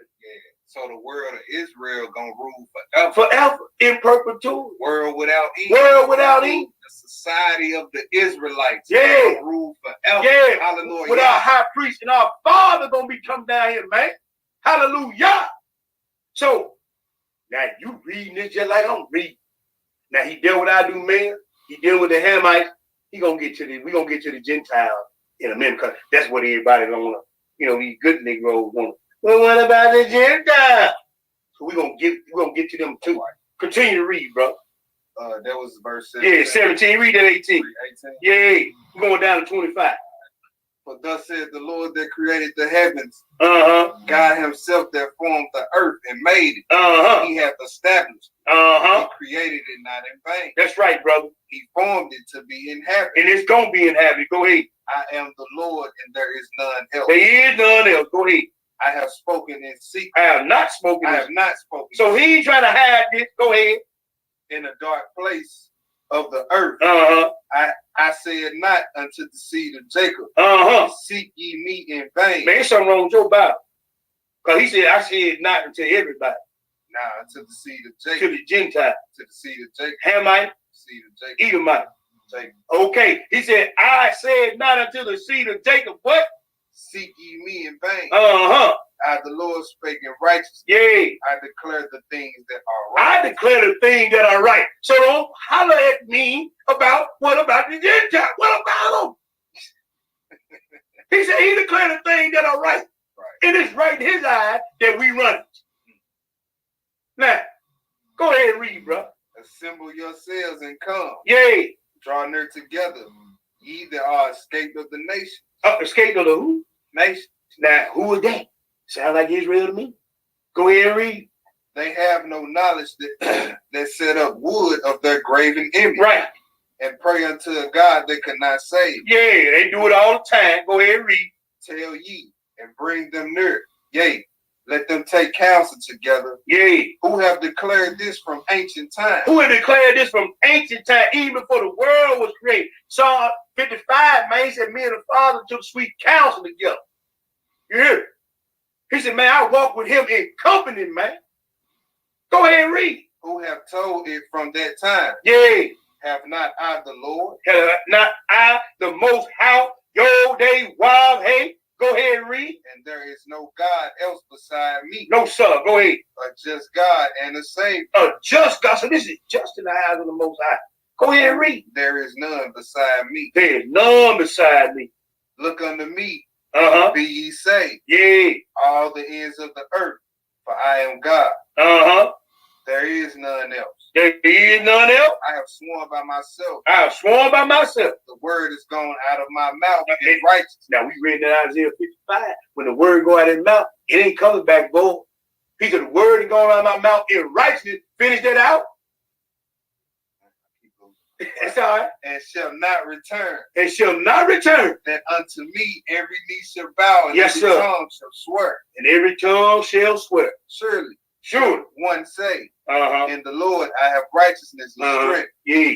Even to him shall men come, Uh-huh. and all that are incensed against him shall be ashamed. And all that's all well, read that 25. Go ahead. And Read. in Yahweh shall all the seed of Israel be justified, Shall all the seed of Israel be justified in what? and shall glory. And shall glory. Are y'all reading the same book I'm reading? Now, do that sound like we all equal? Do that sound like we all on the same plane? Don't sound like it to me. But we're gonna go a little You're bit not even on the same plane in his kingdom. No, surely. You, Like I said, this is crazy. I'm telling you. But you know what? It's good. This for all the naysayers. And like I said, I'm gonna say it like I said it at the class. When you get out your feelings, you heard. When everything calm down, when you get through being mad at your brother T and your brother the young lion, go back through these scriptures and see what the Most High tell you. When you get out your feelings, now, cause right now you're feeling. Cause you think we hollering hate. You think we calling ourselves something. No, we reading scriptures. Right. And now one time, I'm gonna throw this out there. Because people hear you talking like this, and this is the first conclusion that they always jump to. Well, are y'all saying that Gentiles can't get in the kingdom? We ain't said that. What this video been on with an hour, 20 minutes, Right. 20 minutes and count. Right. You ain't heard us say that since this video started. No. Nope. All right. So don't put those words. No, don't put that jacket on up. Let's go to the next place, bro. Let's go to Isaiah. So you in Isaiah 45, flip over to 61. And we're going to read something else. We're going to pick it up at the one. Now, I'm going to say this right here. If you looking at this through a Sunday Christian lens, reading this scripture we finna read, but we're going to slow it down a little tape for you. But if you've ever read this scripture and you looking at it through a Sunday Christian lens, and I'm talking to the ones who know they Israel, okay? If you look at it, you've been looking at this Sunday Christian lens, we're gonna break this scripture down to you and for you, all right? Now go ahead and pick it up. Isaiah 61:1, what do it say? The Spirit of the Lord Yah is upon me, Uh-huh. because the Lord have anointed me to preach good tidings unto the meek. Uh-huh. He have sent me to bind up the broken heart, Uh-huh. to proclaim liberty to the captives. Stop. When has the Gentile been in captivity?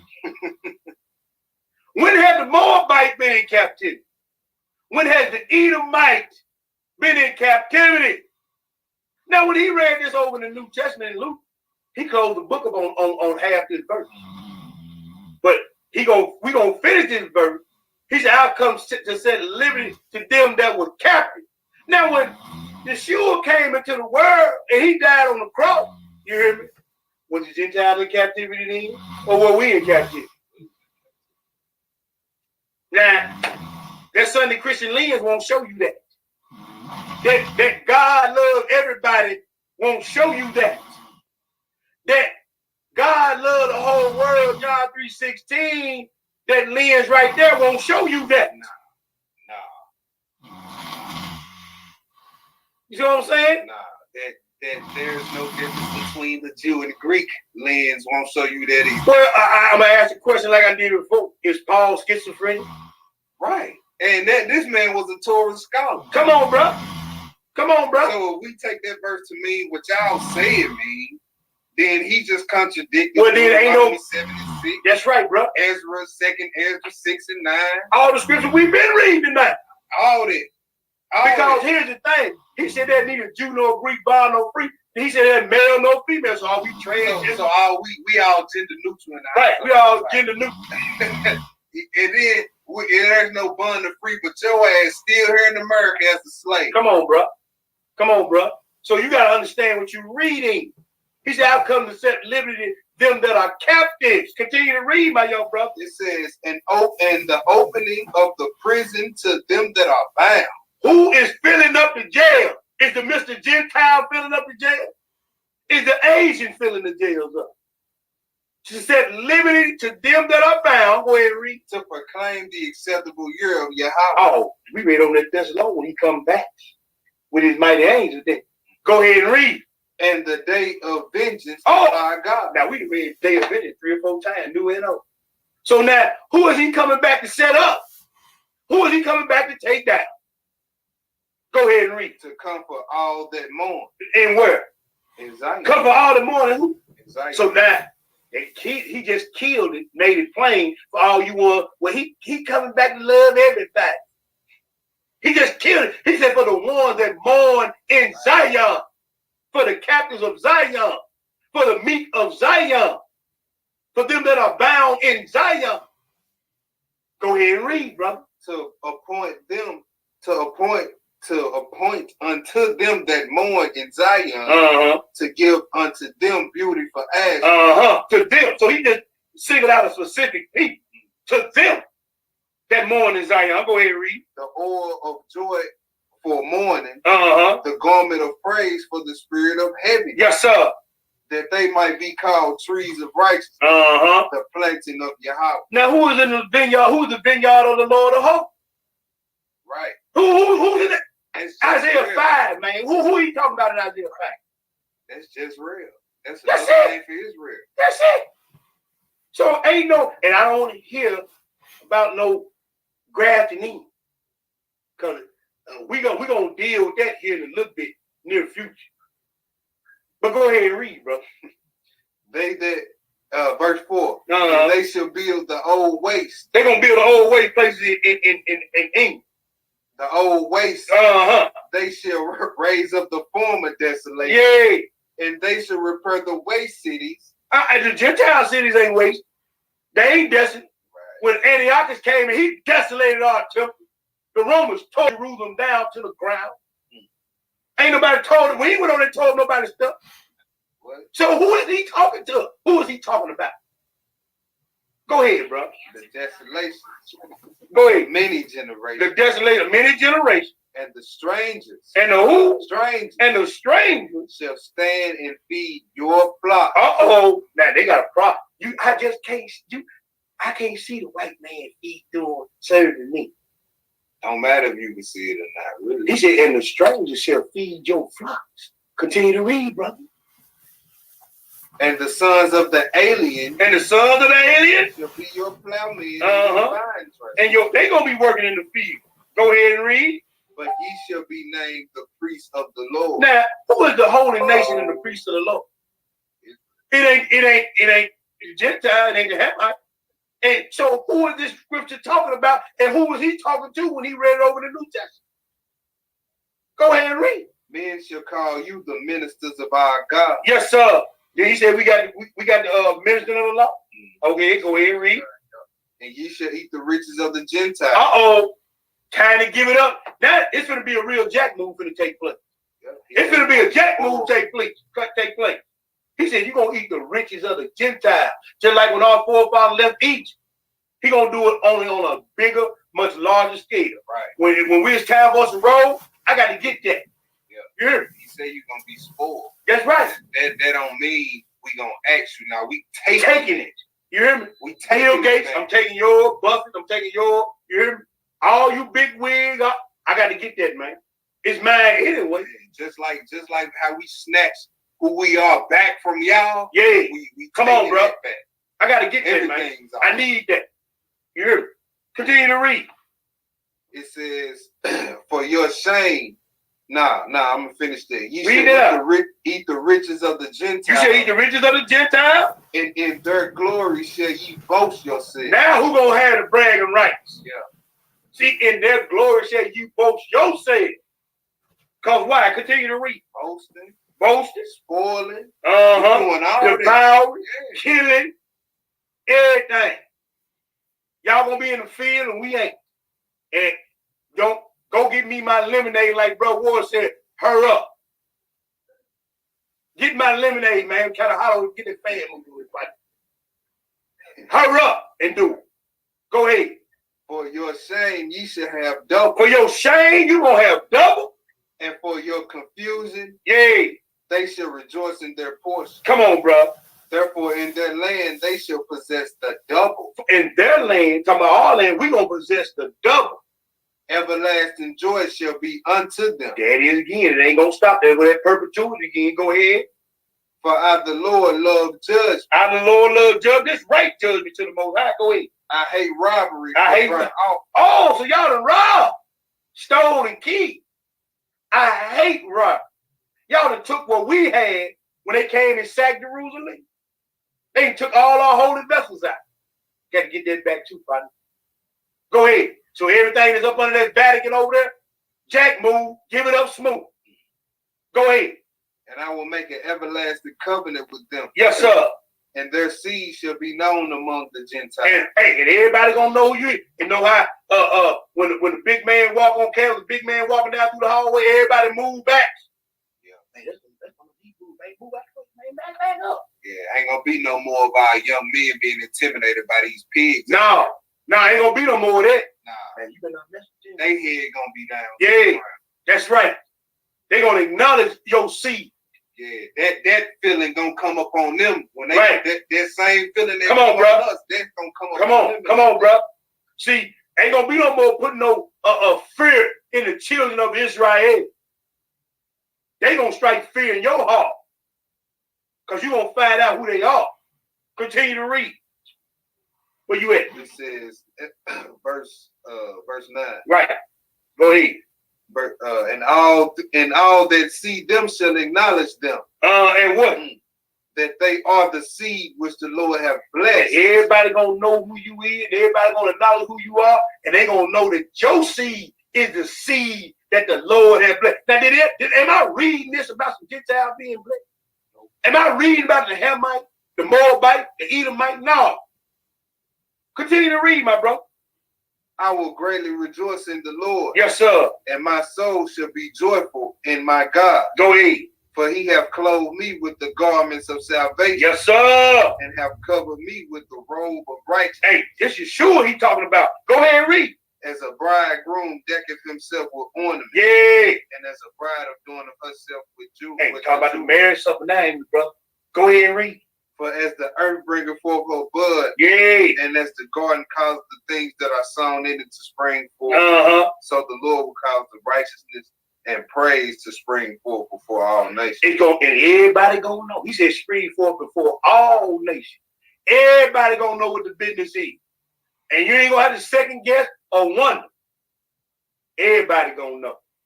Man, them Hebrews over there, them God's people right there, man. Man, you know we dog them folks out all them years, man. And man, I didn't know. Because they gonna tell their fathers what? We have inherited lies. See, script, you talking about flip mode? This gonna be flip mode right here. He gonna flip the script on everything and everybody. Let's go to the next place, bro. Let's go to second edge. The 5. I ain't gonna do that 62. I ain't gonna do that Isaiah. Y'all go back on your own, read Isaiah 62, 1 through 7 and 10 through 12.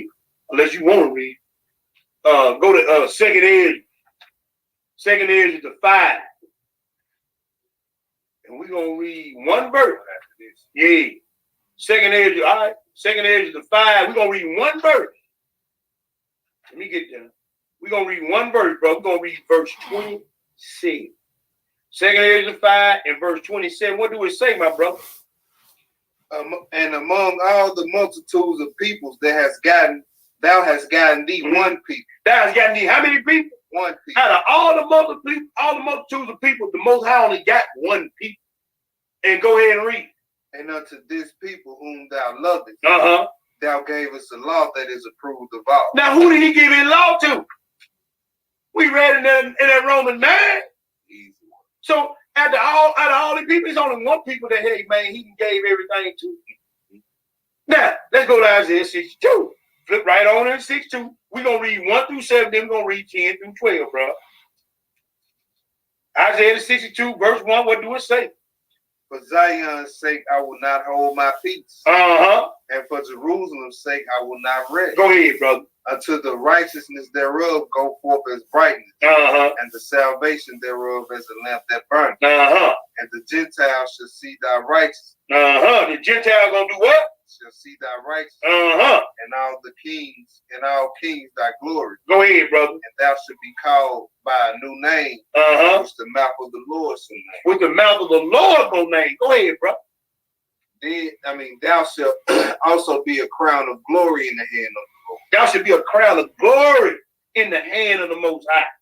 A royal diadem in the hand of thy God. Uh-huh. A royal gem. Go ahead, brother.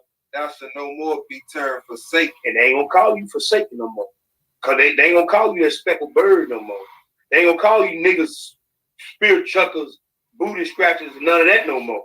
That better not come out their mouth. Go ahead. But thou shalt be called Hephzibah, Hephzibah. and thy land Beulah. Beulah, uh-huh. For the Lord delighteth in thee. Because we're gonna be a delight unto, that's what Hephzibah means. We're gonna be a delight unto the Most High, and what? And thy land shall be married. And we're gonna be married right back to our God and to our land. That's what Beulah means. Go ahead and read.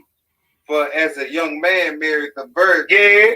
so shall thy sons marry thee. We're going back to our land. Go ahead, brother. And as the bridegroom rejoiceth over the bride, so shall thy God rejoice over thee. You hear that? Go ahead and read. I have set watchmen upon thy walls, O Jerusalem, Uh-huh. which shall never hold thy peace day nor night. Go ahead, brother. Ye that make mention of the Lord, keep not silent, Uh-huh. and give him no rest till he establish, Uh-huh. until he make Jerusalem a praise in And the what earth. he mean by that, we need to be crying out to our God as much as we can to get this thing rolling and to keep us until the end. He said, don't give him no rest. Continue to be in prayer. Continue to be in praise. Continue to be in his word, and in meditation of his word. Skip down and read 10 and 12. What do it say in 10 and 12, bro? Go through the gate. Uh-huh. Go through the what? The gate. The gates. Uh-huh. Prepare ye the way of the people. Yes, sir. Cast up the highway. Uh-huh. Gather out the stones. Go ahead, brother. Lift up a standard for the people. Yes, sir. Jehovah Nisi or Yahweh Nisi. The Lord our banner, the Lord our standard. Go ahead and read. You want me to read 11? Yeah, read 11 through 12. Behold, the Lord hath proclaimed unto the end of the world. Uh-huh. Say ye to the daughter of Zion, behold, thy salvation cometh. That salvation coming. Behold, his reward is with him. His reward is with him. You ain't getting it till he come back, like we read over there. 2 Thessalonians. Go ahead and read. And his work before him. Oh, he finna come through some work. He finna split some wings. Go ahead.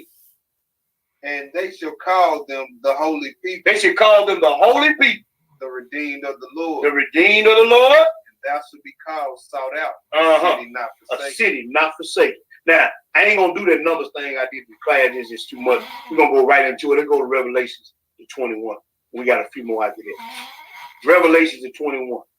Because we just got to reading about them gates, right? All right. Revelations 21 and pick it up at verse 1. We're gonna read verses 1 through 3, then we're gonna do some skipping. Revelations to 21. But in that Numbers, if you read Numbers 1, chapter 1, Numbers chapter 2 and 3, it shows you how the camp was set up around the tabernacle.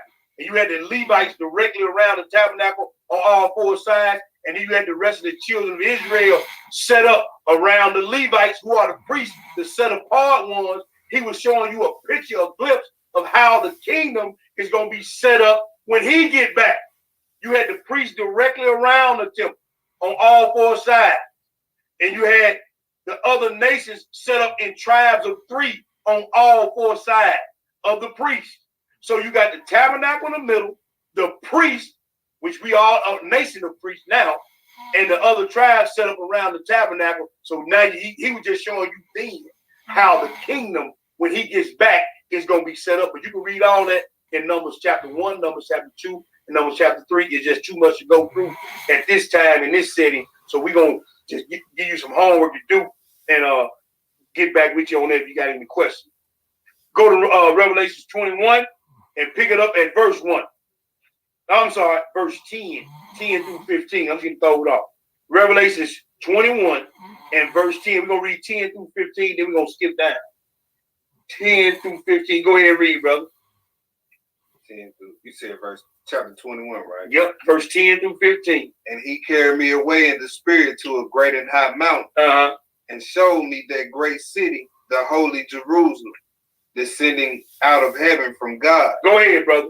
Having the glory of God, and her light was unto a stone most precious, Mm-hmm. even like a jasper stone, clear as crystal. Go ahead, bro. And had a wall great and high, Mm-hmm. and had 12 gates. Had 13 gates. 12 gates. 12 gates. He set the bounds according to the children of Israel. So it ain't no gate for spiritual Israel. Ain't no gate for spirit. Ain't no 13 gates for spiritual Israel or the Gentile. I don't hear that. He said 12 gates, man. Right. 12 gates. And on every name of them gates, we're going to read is the name of the tribe. So if you ain't part of the tribe, how you going to get up in there? How you going to get up in there? Ain't no gate for spiritual Israel. Ain't no gate for spiritual Israel. I want to hear that. Go ahead, bro. It says having and a great wall, and a wall great and high, Yeah. and had 12 gates, Uh-huh. and at the gates 12 angels. So it's gonna be for lack of a better term, a bouncer or a guard at each gate. And if I try to go through the gate of Naphtali and I belong to Judah, he gonna, hey man, you can go around the other side. You can't come to this gate. That's how that's gonna roll. When you get, if you don't make the first resurrection and you get processed through the wilderness, once you get processed through the middle of this time for you to go, hey, they're gonna look, man. Oh yeah, that's a gate. You over there, partner. Go over there around that side. Go ahead. And the names written thereon, which are the names of the 12 tribes of the children of Israel. Not 13. Go ahead and read. On the east 3 gate. On the east 3 gates, this is how, if you go back and read that number, chapter 1, chapter 2, and chapter 3, this is how the camp was set up as well. But go ahead and read. On the north 3 gate. On the north 3 gates. On the south 3 gate. And on the west 3 gate. Go ahead. And the wall of the city had 12 foundations. 12 foundations. And in them the names of the 12 apostles of the Lamb. Was any of them apostles named Jimmy Swagg, Billy Graham, John Hager, Joe Osteen? Hell no. So they back to the bus. Go back to your own land. We'll call you up here when it's time for the tabernacle. Send your emissaries, your people here to get their orders, and they'll bring them back to you. But see, because he said in his kingdom, no unclean thing can come in there, didn't it? Okay, then.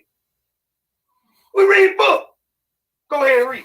And he that talked with me had a golden reed to measure the city. And the gates thereof. And the wall thereof. Yeah. And the city lieth 4 square. And the length is. All right, let's skip down. That's all I want on that. Skip down and read 21 through 27. And the 12 gates were 12 pearls. Every several gate was 1 pearl. And the street of the city was pure gold. Right. And it was transparent glass. Go ahead, brother. And I saw no temple therein, for the Lord God Almighty and the Lamb are the temple of it. Go ahead, bro. And the city had no need of the sun. So this is Father and Son down here on the earth right now, right? Go ahead and read, because he said in that 22, he said, and there I saw no temple therein. So the Ark of the Covenant was symbolic of the presence of the Most High. So now you got the 12 gates with the 12 tribes going through these gates, right? And he said now the temple therein for the Lord God Almighty and the Lamb are the temple of it. So Israel is in Jerusalem, in Israel, around the presence of the Most High God and the Lamb. Ain't nobody else up there. Go ahead, bro. And the city had no need of the sun. And the city had no need of the sun. Neither of the moon to shine in it. Right. For the glory of Yah did lighten it. Go ahead, brother. And the Lamb is the light thereof. Yes, sir. And the nations of them which are saved shall walk in the light of it. And the kings of the earth do bring their glory and Uh-huh. honor into it. And they go, see, brother, the nation's gonna be walking. Yeah, but we gonna find out when they coming up. Cause he said that they bring their what into it? Glory. They bring their glory up to it. They slow down and read a little bit, read that again. That's right. So he said, man, hey, they gonna bring their glory up to it. Go ahead and read. And the gates of it shall not be shut at all by day. Go ahead, brother. For there shall be no night there. Uh-huh. And they shall bring the glory and honor of the nations into it. Into it, go ahead. And there shall be in no wise enter into it anything that defile it. I want to sharpen the knife and go in school. But to bring something to somebody, don't you got to be somewhere else to bring it to? I mean, it just makes sense to me. I mean, you tell me if they already there, how they got to bring it in too. But go ahead and read, bro. And neither whatsoever worketh abomination or maketh the lie. And make it a lie. But they which are written in the Lamb's book of life. Lamb book of life. Let's go to the next place. Let's go to Psalm 79. Psalm 79. And we're going to pick it up at verse 1. We're going to read 1 through 4. Psalm 79, verses 1 through 4. Then we're going to skip down and read 10 through 12. 1 through 4. And look at what this says. Here go the precept. Psalm 79, verse 1 through 4. Then we're going to skip down. What it say? Oh, yeah, the heathen are coming to thine inheritance. Uh-huh. Thy holy temple have they defiled. Okay. They laid Jerusalem. Now this is when Antiochus Epiphanes came through, then the Romans came through and laid it flat. But go ahead and read.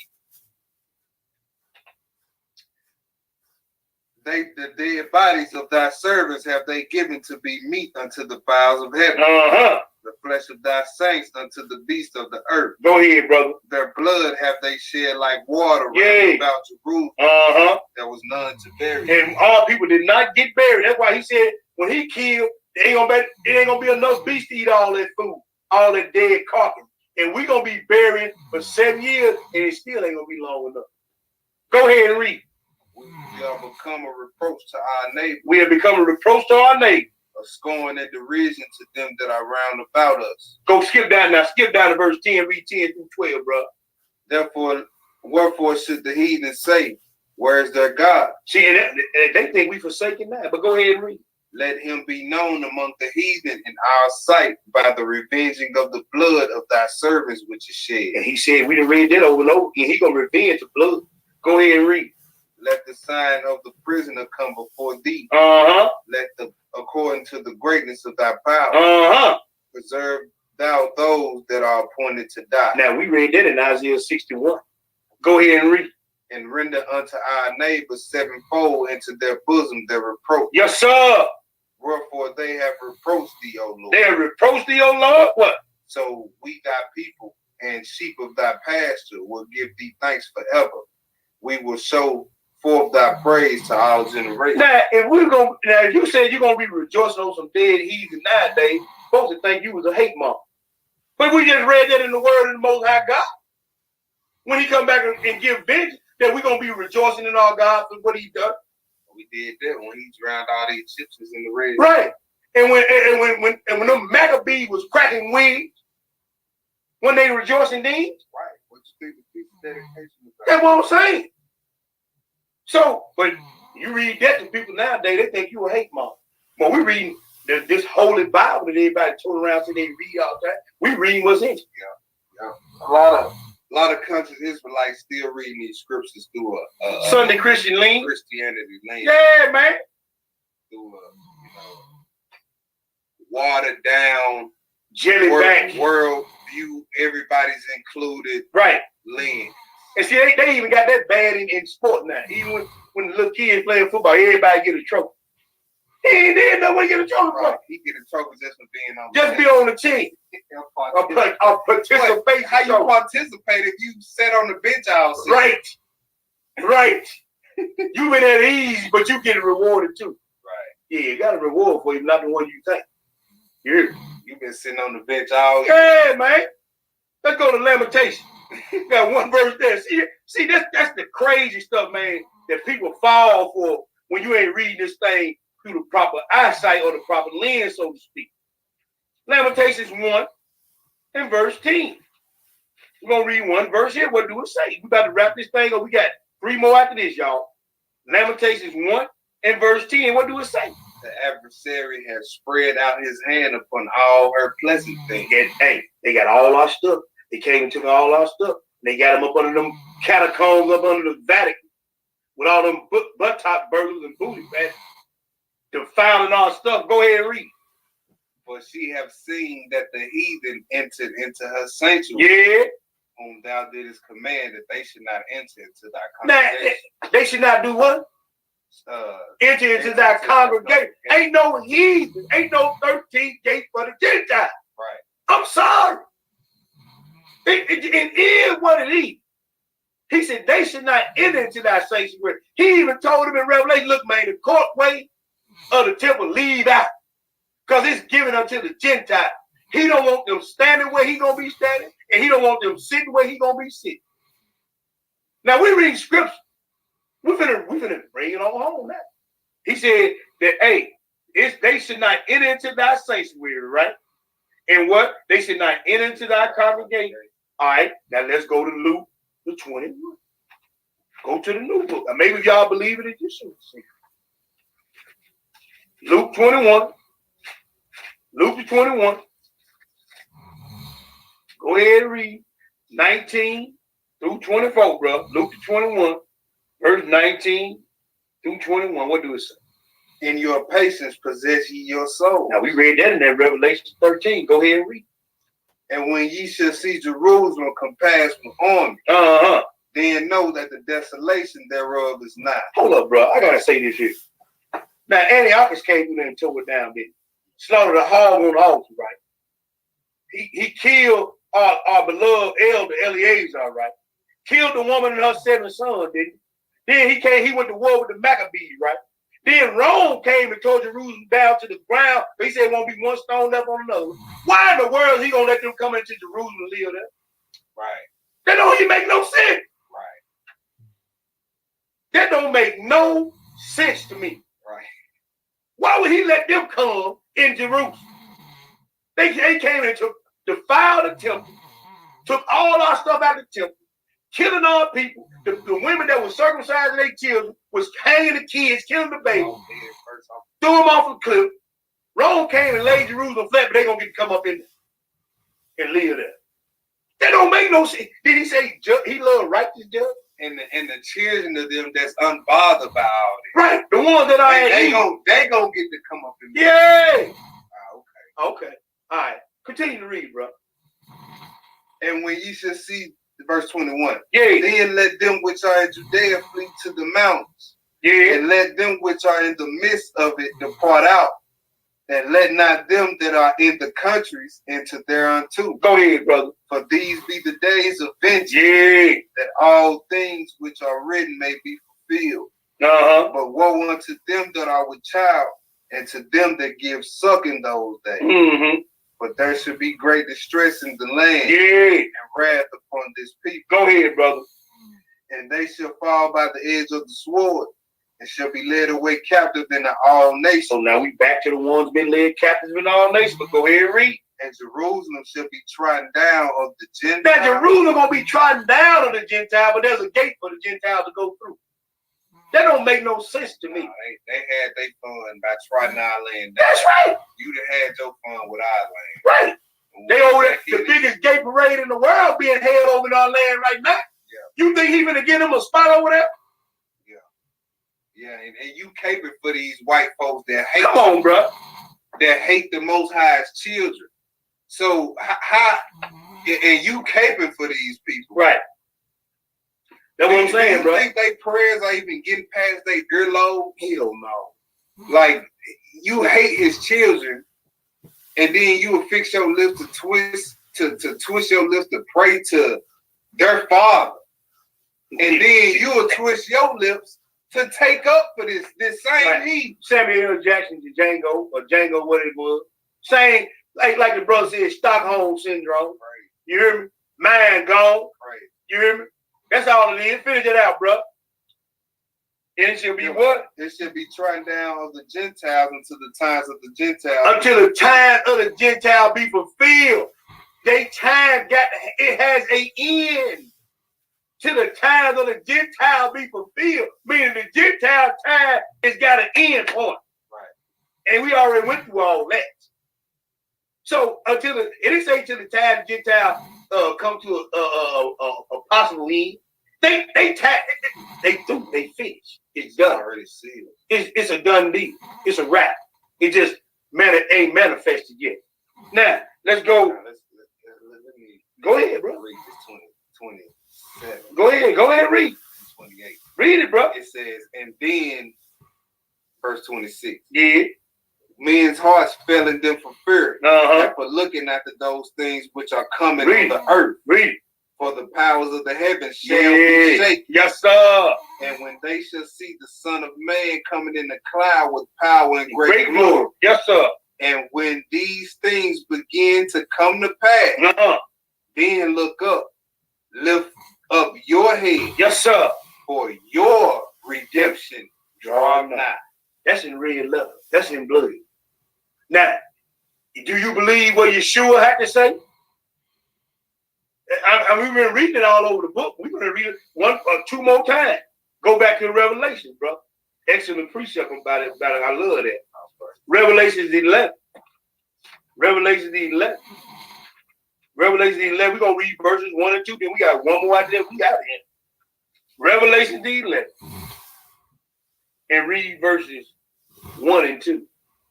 What did it say, bro? And there was given me a reed like unto a rod. Right. And the angel stood saying, Rise, Uh-huh. measure the temple of Yah Now, this is when the temple's going to be rebuilt. Measure the temple of Yah. and the altar, and them that worship therein. But what? But the court which is without the temple leave out, and measure it not. Uh-huh. For it is given unto the Gentiles. Now, look. He said it is given unto the... He don't want them sitting where he going to be sitting. Standing where he going to be standing. He said leave the courtway out. This one Edomites going to build over there. You know what I'm saying? Because sooner or later, Yeshua got to sit there and he got to stand there. He said leave the courtway out. Because it's given unto the Gentiles. But go ahead and read. And the holy city shall they tread underfoot 40 and 2 months. So he telling you what time they're going to be in there during the 3.5 year tribulation. Add up 40 and 2 months and tell me how long that is. It's 3.5 years. So he tell you how long they're going to be sitting over there. He said it's been given to the Gentiles for 40 and 2 months. But let's go to the last place, bro. Let's go to the last place. Let's go to Zechariah 14. Zechariah 14. And we're going to pick it up in verse 1. We're going to read verses 1 through 5. And then we're going to skip down, all right? Zechariah 14, last place, y'all. Zechariah 14, we're doing real good. We're right on time. Zechariah 14, verses 1 through 5. When you get it, my brother, go ahead and read. Behold, the day of the Lord cometh, and Uh-huh. thy spoils shall be divided in the midst of thee. The day of the Lord coming, and thy spoil shall be divided in the midst of thee. Go ahead and read. For I will gather all nations against Jerusalem to battle. Now, this after the great tribulation. Lord finna set the record straight. Go ahead and read. And the city shall be taken, Uh-huh. and the houses rifled, Come on. and the women ravished, Come on. and half of the city shall go forth into captivity, Uh-huh. and the residue of the people shall not be cut off from the city. Now go ahead. What's going to happen after all that? Verse 3. Then shall the Lord go forth and fight against those nations. So the Lord coming to fight against those nations. Go ahead. That's when he fought in the day of battle. Uh-huh. And his feet shall stand in that day upon the Mount of Olives, Go ahead, brother. which is before Jerusalem on the east. Yes, sir. And the Mount of Olives shall cleave in the midst Mm-hmm. thereof towards the east and towards the west. And there shall be a very great valley, and half of the mount shall remove towards the north, So you're going to be a split in that mountain. Go ahead, brother. half of it towards the south. Mm-hmm. And ye shall flee to the valley of the mounts, Mm-hmm. for the valley of the mounts shall reach unto Azel. Go ahead, brother. Yea, ye shall flee, like as ye fled from before the earthquake in the days of Uzziah, king of Judah. Uh-huh. And the Lord my God shall come, Uh-huh. and all the saints with Now, we read about that a couple of times about the angels and the saints coming with the Most High. But go ahead and read. Skip that over verse 5. Skip down to verse 9, read 9 through 12. What do it say? And the Lord shall be king over all the earth. And Yahweh shall be king over all the earth. In that day shall there be one Lord, and his name one. Uh-huh. And the land shall be turned as a plain from Geba to Ramon, Uh-huh. south of Jerusalem. South of Jerusalem. And it shall be lifted up and inhabited in her place. Mm-hmm. From Benjamin's gate. From whose gate? Benjamin's That's one of gate the 12 gates we read about, but go ahead. unto the place of the first gate. Uh-huh. And unto the corner gate Yeah. from the tower of Hananel. We read about all these gates. I ain't ready to get Gentile gate yet. Go ahead and read. Unto the king's wine press. Uh-huh. And men shall dwell in it. Mm-hmm. There shall be no more utter destruction. And men gonna dwell in it, and there should be no more other destruction. Go ahead. But Jerusalem shall be safely inhabited. Read verse 12. Now we done read about all other nations, right? That all these nations come up to battle, coming up against Jerusalem. This how the Lord gonna deal with them. Go ahead and read. And this shall be the plague wherewith the Lord will smite all the people that have fought against Jerusalem. Uh-huh. Their flesh shall consume away while they stand upon their So feet. their flesh just gonna melt off their bones while they standing on their feet, and what else? And their eyes shall consume away in their hole. And your eyes gonna melt away in your socks. Go ahead. And their tongue shall consume away in their mouth. Uh-huh. Skip down and read 14 through 21. We're gonna end it right there. And Judah also shall fight at Jerusalem. And see, then Judah, the nation, the southern tribes of Judah, we gonna get to swing some swords and cut some heads too. See, it ain't just gonna be Yeshua and the angel swing a sword. We get to swing swords too, off with their head. Go ahead and read. And the wealth of all the heathen round about shall be gathered together, gold and silver and apparel in great abundance. All your sharp clothes, all your gold, all your silver, all your money got to come back to where it belongs. Simple and plain. Go ahead and read.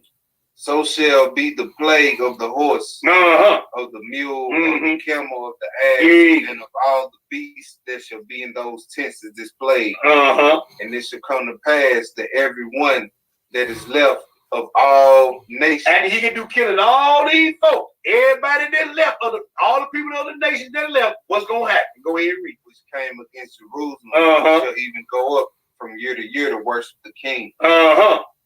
the Lord of hosts, Uh-huh. and to keep the Feast of Tabernacles. And they gonna be keeping the Feast of Tabernacle. They gonna come up there one time every year. The ones that left of the nation, the ones that didn't get killed, and the ones that finally wised up and bowed their knee to Yeshua and recognize these people for who they is, they got to come up. Go ahead and read. And it shall be that whoso will not come up of all the families of the earth unto Mhm. Jerusalem to worship the King, Mm-hmm. the Lord of hosts, Mm-hmm. even upon them should be no rain. That's right, brother. And if the family of Egypt go not up, Okay, go to them Hamites again. Go ahead. and come not that have no rain, there shall be the plague. Mm-hmm. wherewith the Lord will smite the heathen that come not up to keep the Feast of Now Tabernacles. he just included everybody in. Go ahead and read. 19. 19. This shall be the punishment of Egypt, The ones that's walking in darkness, because Egypt represents bondage and darkness. Go ahead and read. and the punishment of all nations that come not up to keep the Feast of Tabernacles. Uh-huh.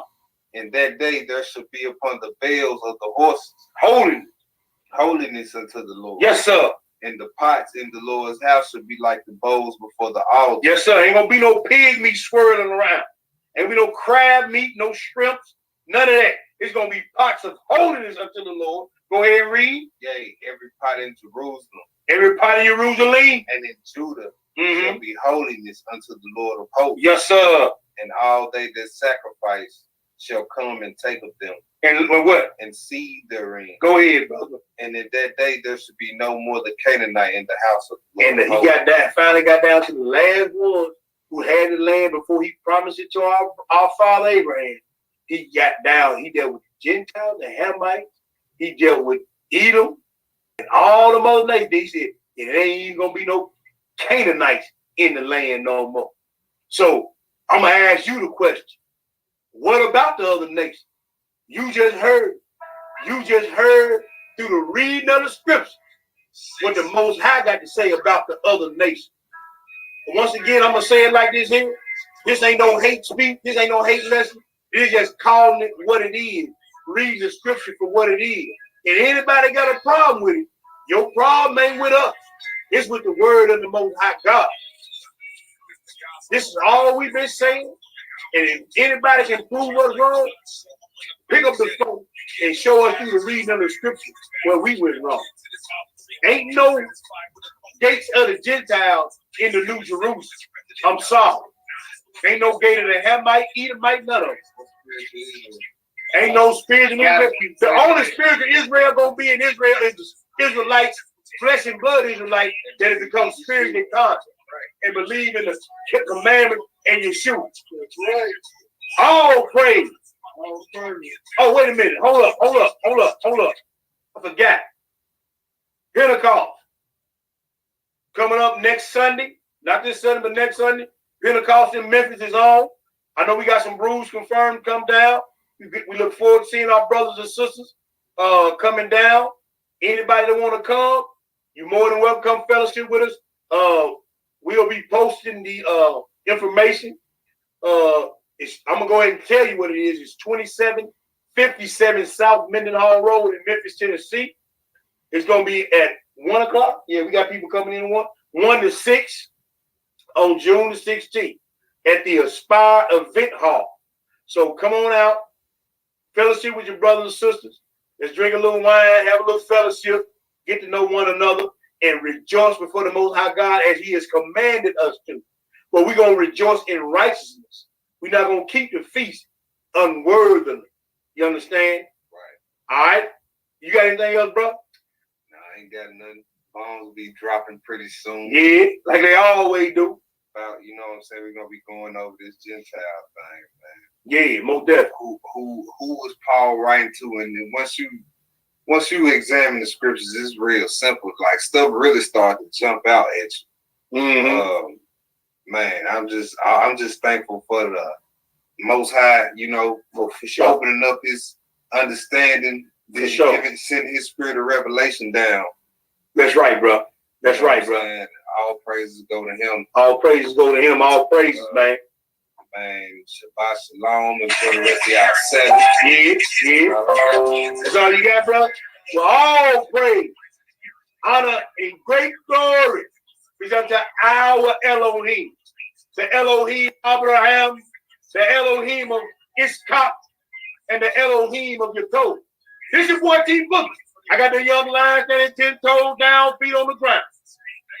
Happy Sabbath, Shabbat Shalom to our brothers and sisters in the faith. We salute you. We love y'all. Remember who you are and what you've been called to do. We're going to holler at y'all one more again on the other side.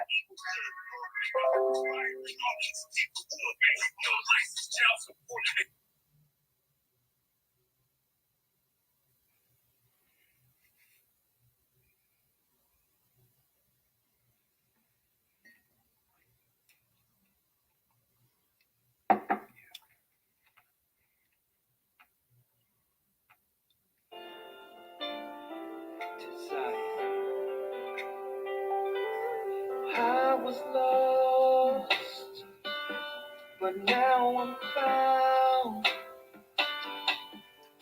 I'm a child of Israel. I heard the sound. You hear the sound. Please give me the strength to stand today.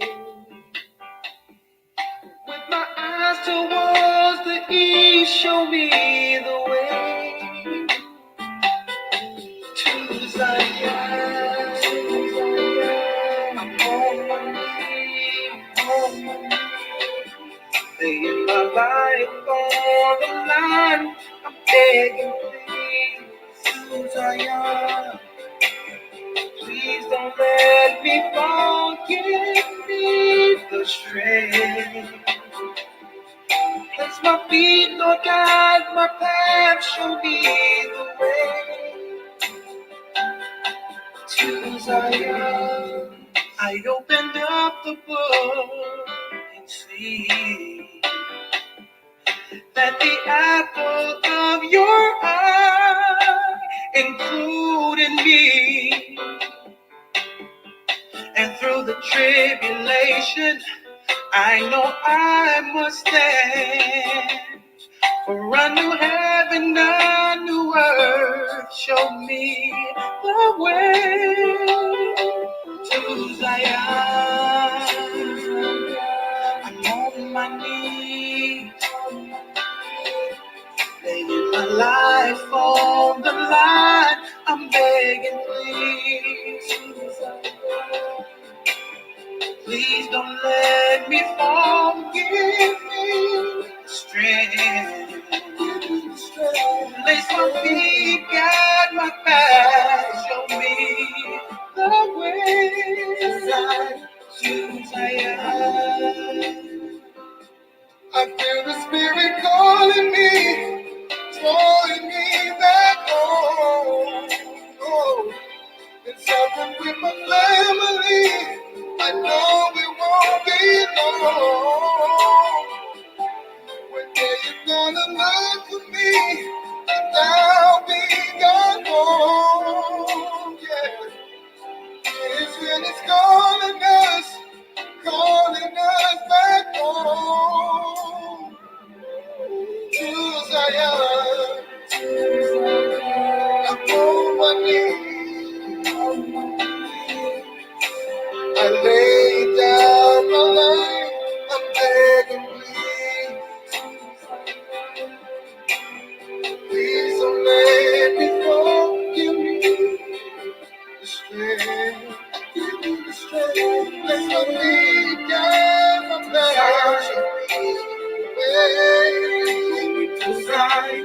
To Zion.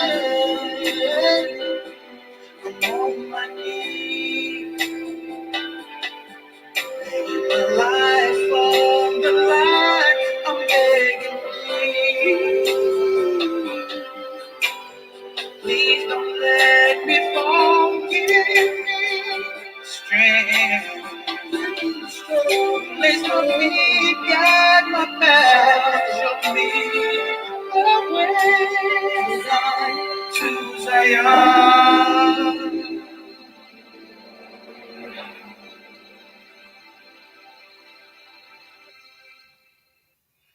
Shalom, brothers and sisters. I'm Elder Ricard Shiar of the Gathering of Christ Church. Myself here with Elder Lawyer. Elder Lawyer and I is here for another Sabbath.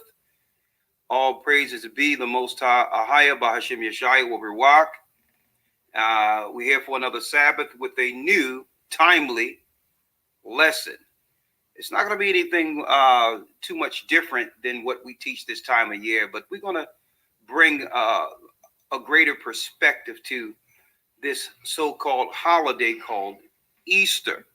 Okay, but before we begin, let me first say shalom to my brothers and sisters who diligently follow the church, and we thank you for your dedication and your participation with the church every Sabbath. So I would like to say thanks to all you brothers and sisters who are here to the end. You've been here for a long time, and you're standing firm, and I'd like to thank you, and I humbly appreciate all you bring to the table. Okay, keep in mind, we are a body. It's called the Gathering of Christ Church. It's not about one person. We're many members of the same body, and that body is Christ. Yeshua is his name. He was sacrificed for the sins of the children of Israel. Okay, now as you come in, please hit the like button. That way others out there will know that our Sabbath has begun. Okay, now before I go into anything, right, let's first do our Hebrew credo. Okay, and that's Shema Yasha Allah.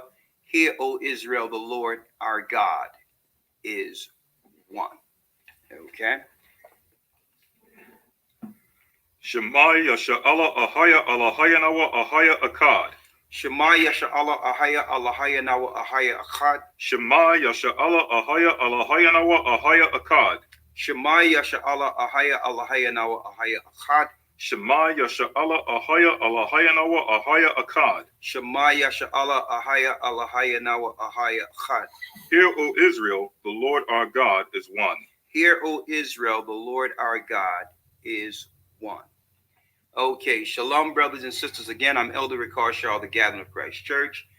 And today our lesson will be on Easter, actually, a so-called holy day. See, they call it holiday to throw the majority of the unlearned off in the earth, to make you believe it's not a holy day.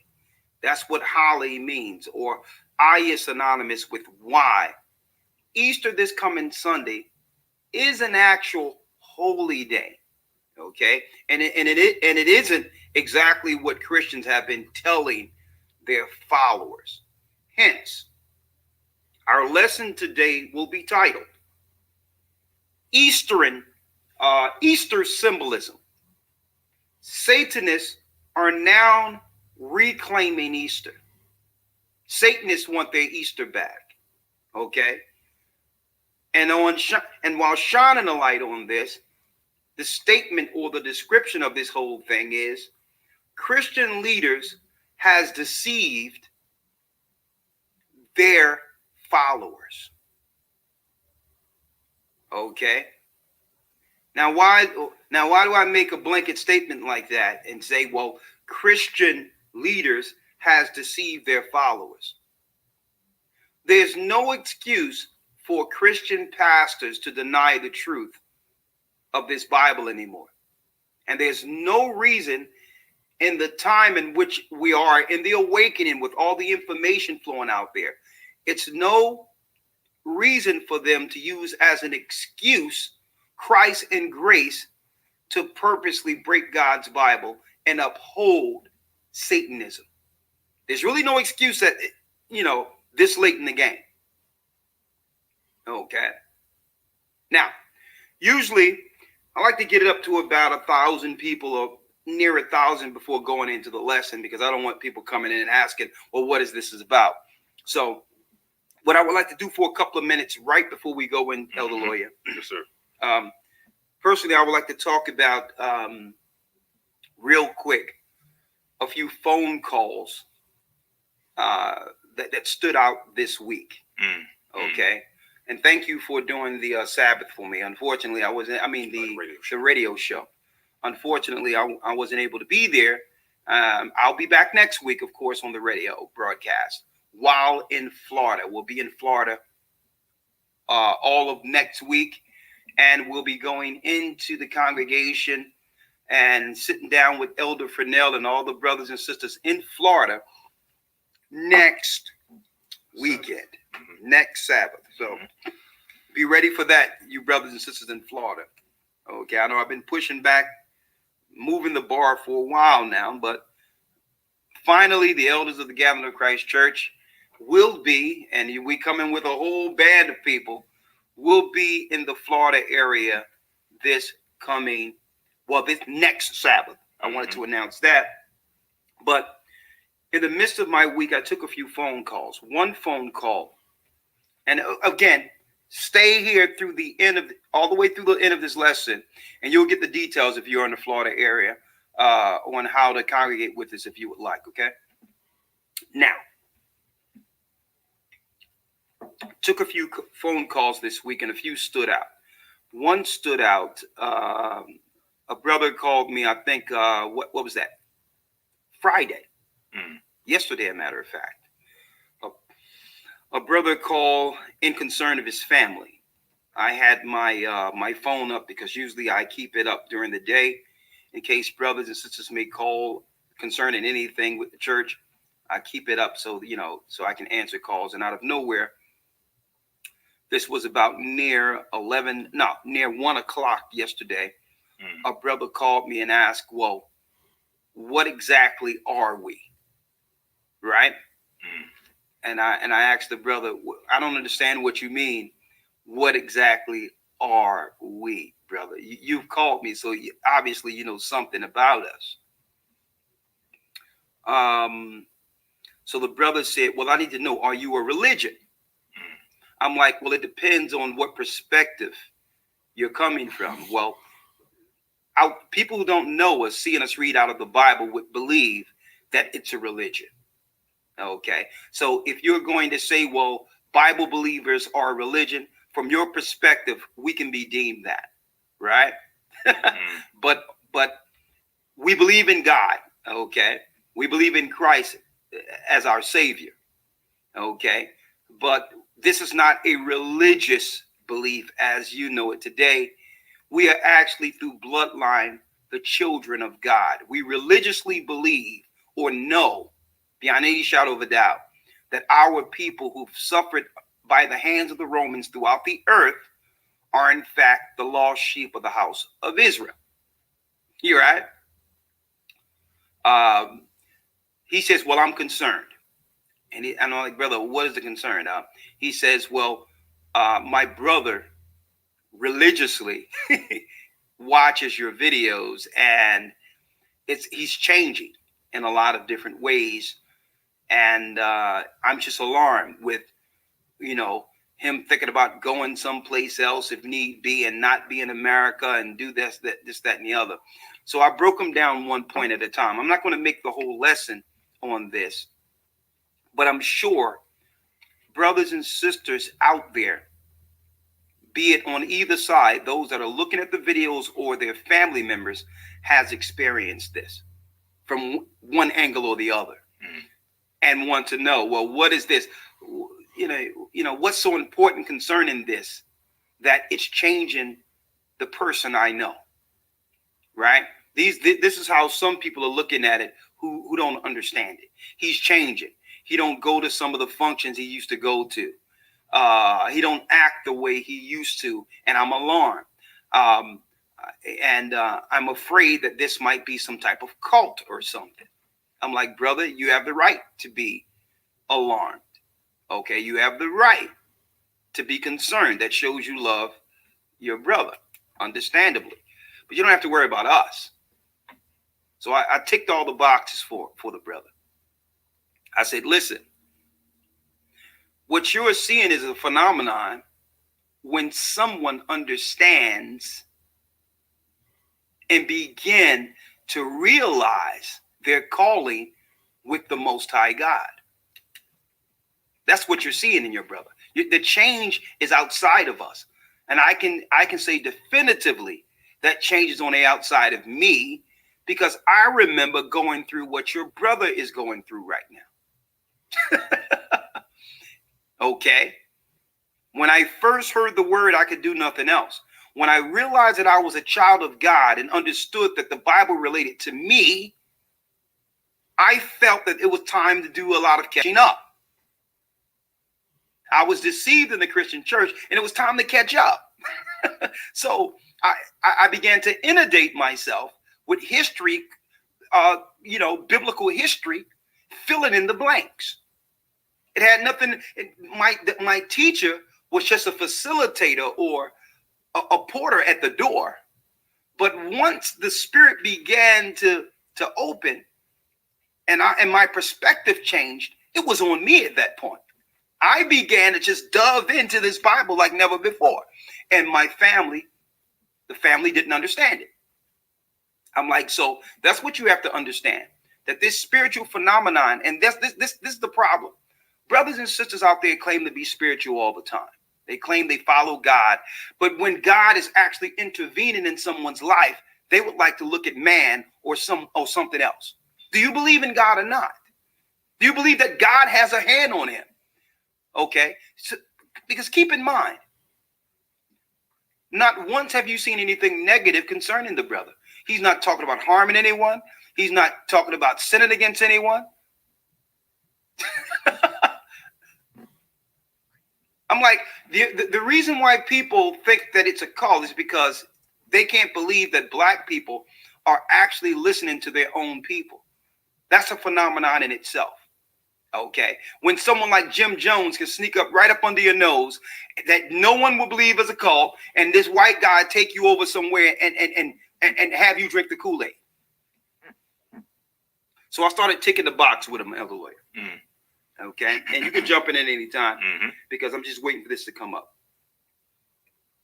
I said, first of all, brother, you think it's alarming that your brother would like to travel or probably live in another country somewhere? He says, yeah, that's alarming to me. I'm like, so I need you to recalibrate your perspective. And guess what? I was very respectful with him. It turned out to be a great conversation with him. I'm like, I need you to recalibrate your perspective. So if your brother was to join the military and get shipped off to another country to live, to kill in the name of the country, you would have no concerns about him being someplace else. But he's following the Most High, and through that is searching for himself, and through that exploring beyond his captive confines without being sent out to harm anyone, and you think something is wrong with him.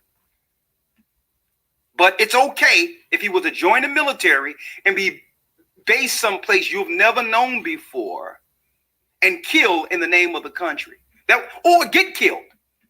They could send him back in a box, and you would feel nothing, like nothing was wrong with him dying in another country. So you need to recalibrate your perspective, brother. That's what I said. Recalibrate that. Okay? Recalibrate that. Because what you think is acceptable is the cult. Okay? And I'm like, so think about this. I'm like, brother, you live where I live. Usually we grew up in the hood, right? He said, yes. I'm like, okay. How many of the people that are sucking our communities dry monetarily comes from America? When you look at your Chinese stores, your Asian stores, your Arab stores, how many of these people are from someplace else? He says, well, the majority of them, East Indians or whatever, even Africans. I'm like, okay, case in point. So you are alarmed that your brother may go someplace else when everyone here is from someplace else. That's number one. And number two, I need you to think about this. Only slaves get alarmed with someone actually going into another country. Other nations don't have that issue. They're used to traveling everywhere freely. Only a slave is alarmed that if their family member is going somewhere else without master sending them. You're not supposed to think for yourself and be able to just, repatriate or expat yourself, or not even expat, repatriate yourself to another location freely as a free person. What's wrong with your thinking? Okay, when everyone is coming into your community, these strangers are setting up stores and from someplace else, and no one asked, and none of their family from overseas asked, where are you going? Are you leaving? Are you going into a cult? So what's wrong with our mentality, brother? I need you to really think about that. And I'm like, listen, what intimidates you, brother, is that your brother has rose above the war of ignorance. There's a war to keep us in ignorance. He has rose above that and has become a free thinker. That's what's going on, okay? To me, I'm a recluse. Less is better. I made sure I let the brother know, listen, I'm not staying in no one's house, and no one is staying in my house. I'm not trying to set up no compound. I'm not telling people to come be under me. You got to be crazy. I'm not into that. You follow the Most High freely. No one is paying me to live someplace. You're not paying me to go someplace. None of that crap. We're not living. I'm not setting up a compound somewhere of the Gathering of Christ Church overseas. That's a recipe for disaster, don't you think? And he started laughing. I'm like, brother, I'm just like you. But like your brother, I have rose above the war of ignorance. I refuse to deal in ignorance anymore. I'm seeking my God, the God of Israel, like we sought him before getting freed in ancient Egypt. I'm like, brother, it's time. And that's why it's timely that I'm wearing this shirt today. Time is running out. That's right. I'm like, brother, listen, he should be more concerned with you. Okay. He don't go to functions and he's not like, and then he says, well, what about his wife? And I'm like, listen, that's good that the brother have a wife. And it's good that his wife know that she has a man that will obey God and love her like Christ loved the church. That's good. I'm like, now, if you think this, now if she's running around with an attitude because he no longer eat her pork chops anymore or her unclean food, then that's something she has to get over, because Christ said, remember Lot's wife. Christ said, remembers Lot's wife. Okay? Lot's wife looked back into Sodom and Gomorrah where her heart was and turned to a pillar of salt. So if she get disgruntled or feel a certain type of way because he's not the man she married, that's what being born again is. Being born again, you become someone different when you begin to serve the living God. And that's just the way it is. I'm like, she's going to have to swallow that and learn who this man is. The man she loves is still there. But now he's becoming what? You got it. Born again. Washed, cleaned. No longer will he partake in, if he's looking to walk righteously, uncleanliness. So if she get mad because he don't want to dove into the mire, into the pig mire, then guess what? She can run around with an attitude then. Either she's going to walk in truth or not, or she walk in this war in ignorance. And this war of ignorance is going to lead the majority of our people dead. Dead. I'm like, brother, listen. And I said, I'm going to end it before I go here. I said, brother, what's wrong with us following the Bible? Is there something wrong with that? And see, this is a perfect segue into our lesson today. Easter symbolism. Satanists are reclaiming Easter. If this brother was celebrating Easter this Sunday, no one would have called or been concerned about anything. If this brother would have turned Muslim, no one would have been concerned about him or concerned about him joining a cult. If he would have joined a Buddhist temple and put Buddhist idols up on his mantelpiece, saying that he's trying to find his chi or his middle ground place, and began to do all types of chants and channeling for demons with that little bell, no one would have said at that point, this brother was in threat of joining a cult. Okay.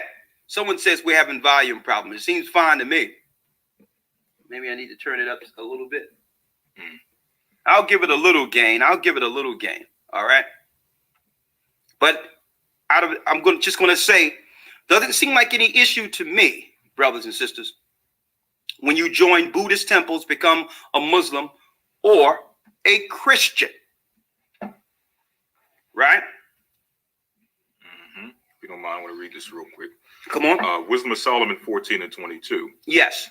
Moreover, this was not enough for them, that they erred in the knowledge of God. But whereas they lived in the great war of ignorance, those so great plagues called they peace. And the plagues, which is really the curses we see from living in this ignorance, we began to call normal. Exactly. Families don't stay together. It's total dysfunction within our communities, but yet we deem that normal. We call that peace. But when you get a brother who began to connect with the Most High, and the Most High is actually, believe it or not, the Most High is calling that man out of it to save the ignorant, to help your family.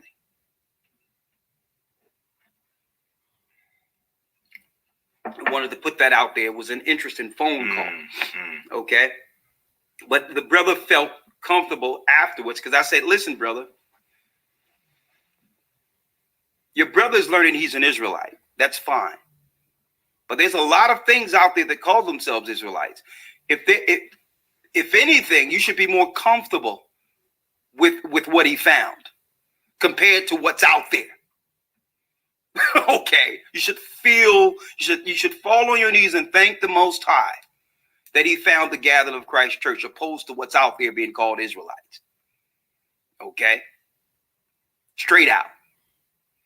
We're not imposing our will on people, trying to make them into something and trying to have them controlled by us. We're not becoming lords over people.